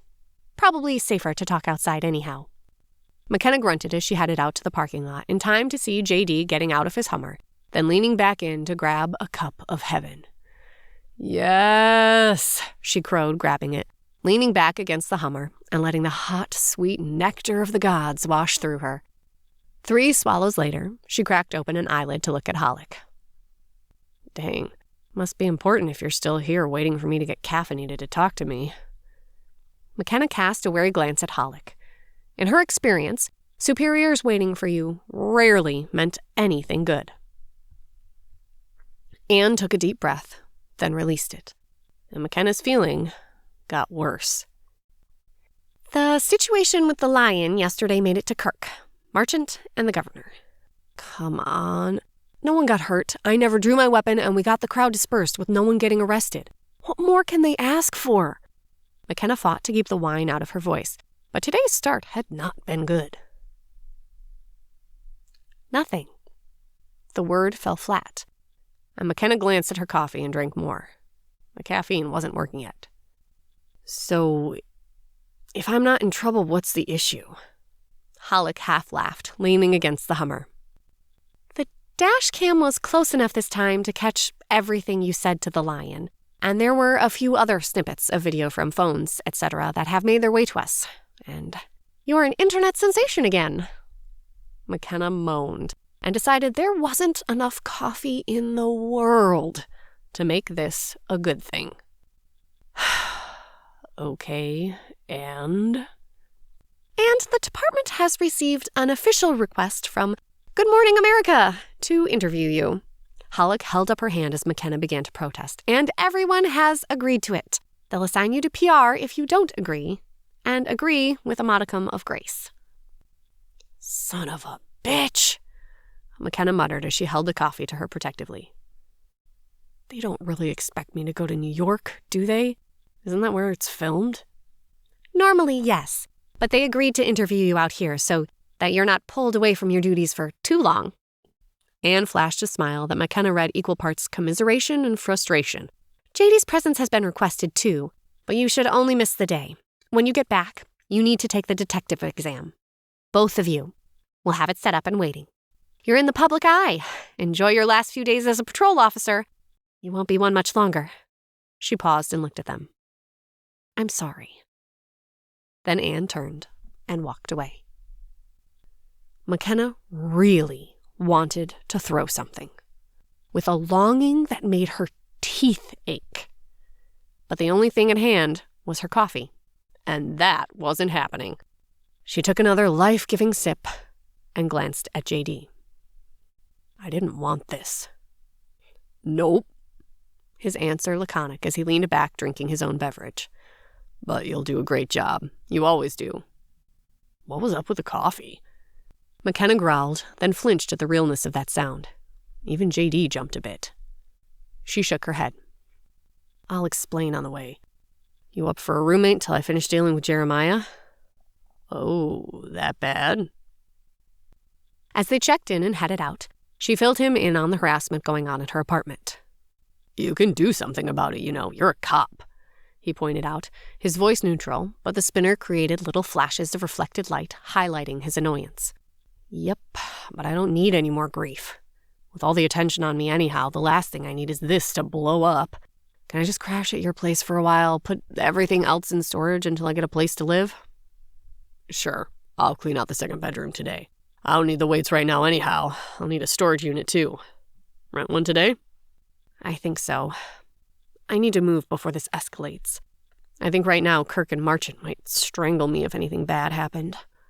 McKenna tightened her hands on the steering wheel, trying to figure out how to do all this with the next few days going crazy. She barely had time to do her job, much less do anything else, like take care of personal crap. Kenna, you're overthinking again. McKenna glanced at JD with a frown. What do you mean? You don't have to do all this. Hire a moving company. Explain that due to harassment, you need people to pack your entire place and put it in storage, putting all your clothes and toiletries in a suitcase for you to pick up. We can meet them there. Let them in. You grab what else you need, backup weapon, etc., and be out by tonight. It sounded so simple. Maybe he was right. Scary thought. Movers do that? Sure, if you hire the right ones. A bit more expensive, but do you really care? She didn't. Before she could focus on it anymore, a call came in. An alarm at a local pawn shop. The place looked quiet as they pulled up, but it felt like the bank. So she and JD called it in as they approached carefully. The door opened when she tugged on it, so she walked in, scanning the place, trying to sense anything off-kilter. The woman at the counter looked up at her with raised eyebrows. Is something wrong, officer? McKenna moved all the way in, looking around, but the woman didn't read as tense or frightened. JD came in behind her, moving the other direction, looking around. We got a silent alarm from this store? But I didn't... The woman paused and sighed. Carly! She shook her head. That child will be the death of me. You can follow if you want, officer. She lifted the counter gate, and McKenna followed her into the back, where a child of about 2 stood up on her tiptoes, gleefully pushing the red alarm button on the wall. You, child, are supposed to still be taking a nap, the woman said in mock exasperation as she swept her up in a hug. I am so sorry, officer. I think I'll put a flip cover on that. She's been sick, so I figured she'd still be sleeping. McKenna grinned. Not a problem, ma'am. I'm glad it was something so simple. The woman tilted her head. Then her face lit up in recognition. You're the shifter cop! Wow, that must be pretty cool to do that. And become a cat at that? Sounds like everything I ever wanted. She led them back out into the main area, and McKenna waved JD over. We found our alarm ringer, McKenna said, avoiding the subject, instead nodding at the child as JD approached, holstering his weapon. Ah, vicious criminal, I see. The woman grinned. She's a master of disguise. She looks sweet and harmless, but trust me, she can be a terror. The child in question had her head laying on her mom's shoulder, watching both of them with big blue eyes. I can see that. Ready to go, Kenna? Yep. Take care. She waved at the two, and they headed back out to the car. Her phone pinged as she got in. With an arched brow, she pulled it and looked at it. McKenna, sorry I took so long to respond. My children decided to see if my phone was waterproof. It wasn't. Dinner sounds great. I need to be at work about 8. Want dinner this evening around 6? She grinned as she looked at the message. Oh, you're smiling. Got a hot date? Oh, please. That is an impossibility. I'm pretty sure I'll never find a guy who wants to deal with me, my job, my cat, and now all this publicity. Or if he does, all he'll want to do is have sex with a pussy. Her sarcasm dripped from the words. Thanks, but no. It was Tony. I'd asked if she wanted to have dinner. Figure we have multiple things in common, and well... McKenna trailed off, and JD nudged her. Kenna, you need friends. You've just lived this damn job since I've known you. You don't talk about family, your childhood, or even memories. You talk about work, about the people we meet, about case studies. But until this whole police cat viral thing, you've never talked about you. Tell her yes. Like you're any better, she shot back, her feelings a bit hurt. Truth sucks. He gave her a half smile, but didn't refute it. The phone lay in her hand, innocent and serene, but she felt like it would bite her if she made the wrong move. Will you come with? JD widened his eyes at her, adopting a mock, horrified expression. Dinner? With 2 beautiful women? Please don't make me. He dropped the act with a half chuckle. Yes, of course. He paused and glanced back at McKenna, but only if she's okay with it. He got back into the car without looking at her. She wants to be my friend, she will be, McKenna muttered as she texted back. Sounds good. Been crazy day. Mind if JD comes? She tried to not be anxious as she waited for a reply, heading back to the squad car instead and securing her seatbelt. Her phone pinged before she even got the car into gear. The response glowed bright on her screen. Sure. How about Marky? About 7? A local restaurant, Marky's had good food and a quiet atmosphere. McKenna hadn't been there in a while, but it wasn't too far away. Marky's work? She asked JD, phone in hand, as she waited. Sure. He nodded, typing on the laptop as he filed the false alarm report. Yes, see you then, she typed on the phone slowly. To be proficient at texting, you needed someone to text. And thus far, her life hadn't encouraged that. She pulled out and they headed down the street when her phone rang. Damn, you're popular today, JD teased, and she rolled her eyes. If it's someone else wanting an interview, I swear, she muttered as she glanced at the phone. Her landlord's name displayed. Frack. She pulled over and answered the phone, the weariness clear in her voice. This is McKenna Largo. McKenna, what's going on? What happened? Greg's voice came out worried, anxious even, and McKenna didn't know if that made her happy or not. Hey, Greg, I figured my voicemail explained it. Well, yes, it did, but it didn't. What the hell happened? Why am I losing you rather than kicking the rest of their sorry asses out? Because it is just me, and I'm making them uncomfortable. And it isn't worth the fight. I have a place to stay for a while, but this is my official notice. I understand that I was supposed to give you 60 days notice, and really, I was going to give notice anyhow, but given the circumstances, I'd ask you to waive it. Not an issue, McKenna. I saw that video, and the one from yesterday. I'm sorry. I didn't realize I had rented to bigots. It was a small building, only 10 apartments, and Greg had taken a personal interest in most residents, being willing to trust and not expect people to be perfect. Part of her felt bad for ruining his faith in the others. I don't think you did. I think they're scared. Look, I need to get movers in, but obviously I'm working. Would you mind letting them in once I set it up? I can do that. I'll check out damages and get your electricity fixed too. Headed over there right now. This doesn't make me happy. Well, life is unpredictable. Give them time. A few more pleasantries, and she hung up, catching an odd look from JD. What? She asked, even as she pulled back out. Though we need to run by tonight to pick up stuff from my place, I'll call the movers at lunch. You're taking this awfully well. A week ago, you'd have been livid. Most likely, you'd have been figuring out ways to press charges. JD's voice was soft, but she heard the concern in it. Quit being a mother hen. It just doesn't matter. I turn into a cougar. Who knows why? I keep seeing strange things, they want me to be on TV, and my coworkers fear me. Compared to all of that, some small-minded idiots don't seem all that important. McKenna rolled her eyes, concentrating more on the cars around them than the conversation. The familiar whine of the spinner halted, and JD's voice grabbed her full attention. You're seeing strange things? McKenna jerked her eyes to him, her mind replaying what she said, and a sudden feeling of doom grabbed her around the heart. Maybe? She pulled her eyes away from him and instead focused on the road and cars. Pull over now. Feeling like she watched an inevitable train wreck, she did so, as they pulled over and JD called in a break, letting the dispatch know they'd be unavailable for calls for a bit. He shifted in his seat, his mask making it awkward as he faced her. What do you mean, seeing things?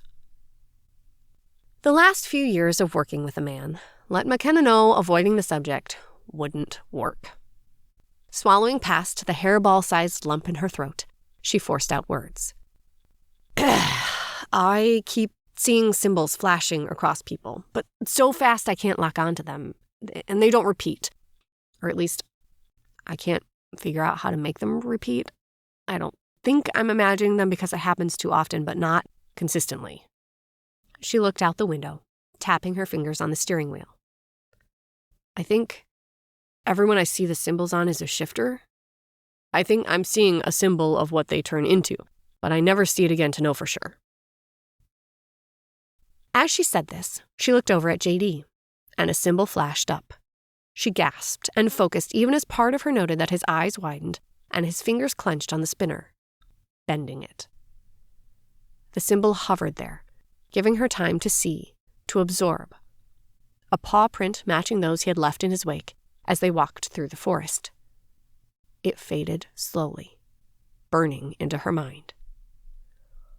Holy shit, she breathed out, her eyes wide. What? What just happened? Are you okay?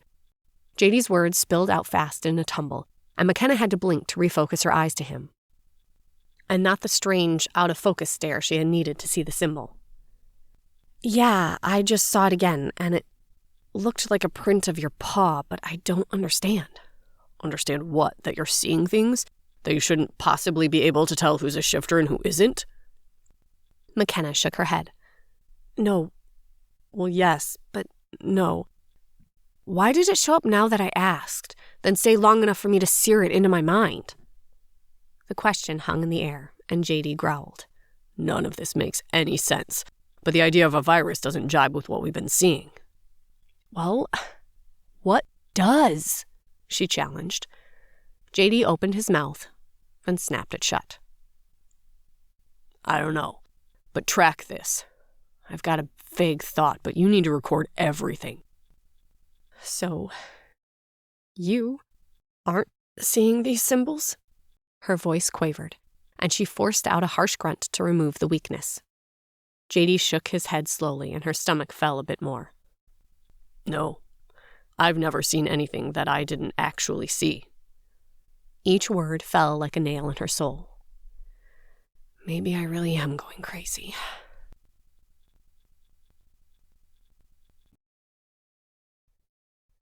Chapter 23. Setting Up.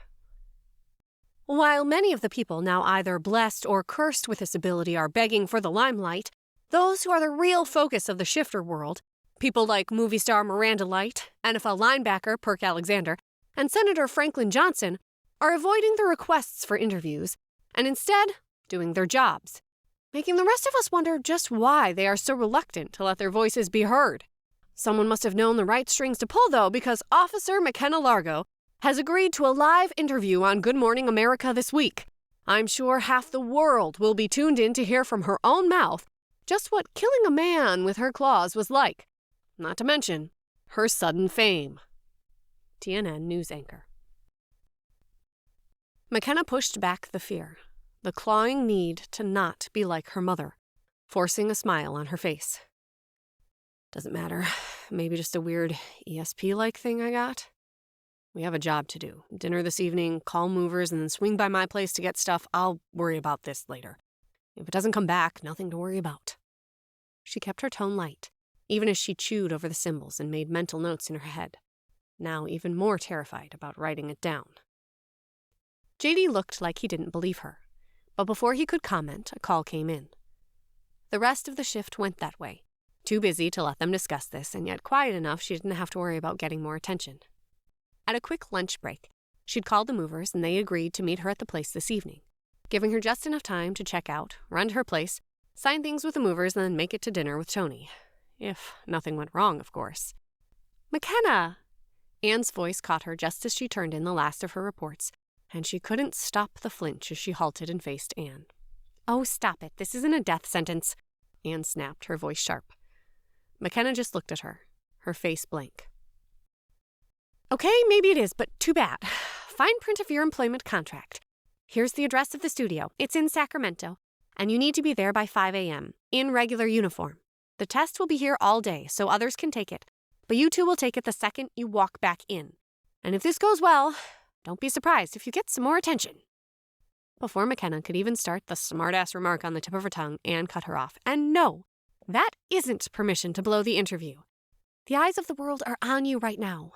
Don't screw up." The amount of self-control she had to expend to not blow up and let loose all the words, the frustration, the fear that ate at her, left her shaking. This is your job. Just because it has aspects you didn't expect doesn't change that this is your job, the one you chose. "Okay, I'll be there." There wasn't anything else she could say. Anne just nodded, handing her the paper, then turned and walked away. "She knows you don't want to do this, but I bet her ass is getting chewed regularly." JD's comment seemed idle, but McKenna couldn't erase the look of stress that wreathed her features. In the last week, Anne had aged at least a decade.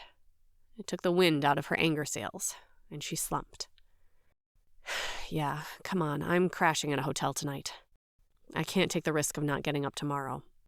If you let me drive, I'll dump you off here after dinner and movers, and I'll just get a little closer to Sacramento. Make the morning less of a hassle." A nod from JD, and they headed to the car. He always looked so squished in her car, but he did fit barely. By 5:30, having gotten off at 4 and managing to escape work by 5, they pulled into her apartment. A dark-complected, whipcord-thin man stood leaning against a car with the logo of "We Move You" on the side, marking things down on a clipboard. He looked up as they pulled in, straightening as she got out, walking over to him. "Miss Largo?" McKenna nodded, and he flashed her a smile. "John Marks. I promise we'll get you packed and in storage with no issues." She walked him to her apartment, packing 2 suitcases with quick efficiency as she listed out what to do, and he made notes. 15 minutes later, the price agreed upon, they were talking about how to meet to be let in when she heard Greg call from the front door. "McKenna, are you sure about this?" he asked as he wrung his hands a bit, looking at her. "I can't stay. Not after that, and it isn't worth the effort.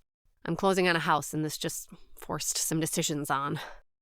Greg, can you meet these guys here at 9 a.m. to let them pack and oversee everything? I'll be busy all day, but I need this done ASAP. Anything. And I'm waiving last month's rent. You'll see the money was returned to you in your checking account." His smile had a little coldness to it.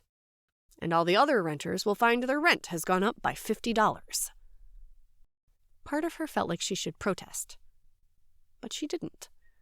Some things were an odd sort of karma.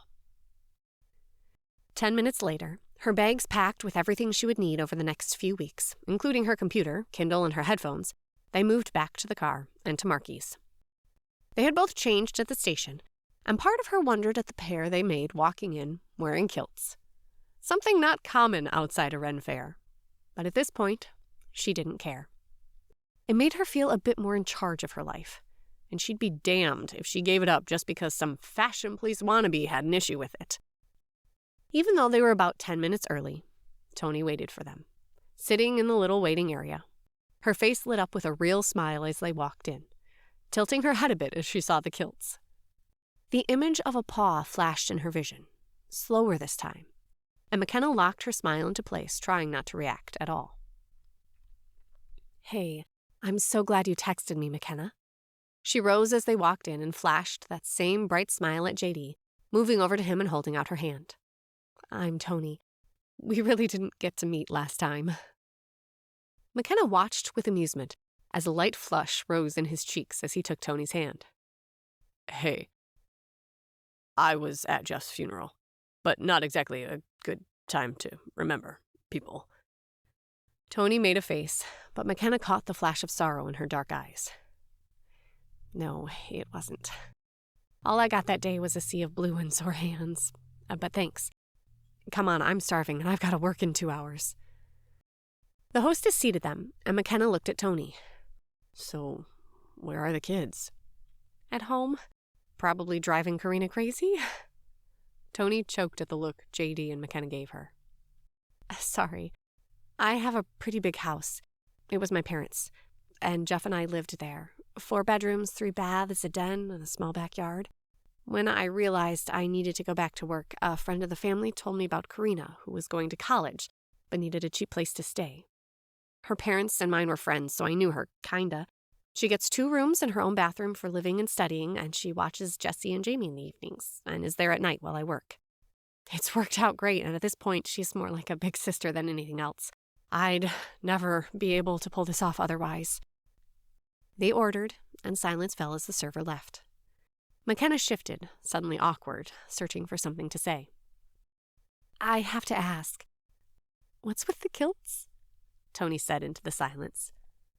JD and McKenna glanced at each other and broke up in laughter, leaving Tony sitting there looking at them like she wasn't sure if she should run or not. Coughing, McKenna picked up her water and they calmed down, fighting back the occasional hiccup of laughter. "You explain, JD. It's all your fault anyhow." As she listened to him explain, McKenna thought about the symbols and fastened them into her memory, trying to make sure she could tell all the differences.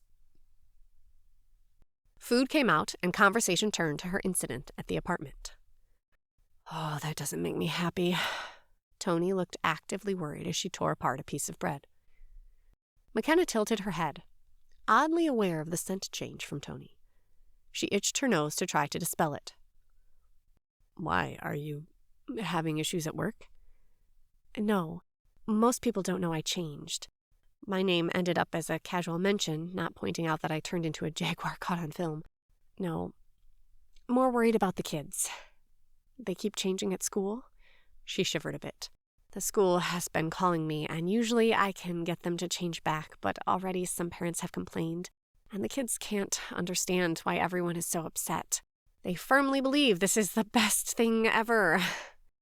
I don't want to make it into something taboo, but if it happens again, the school is going to throw a fit.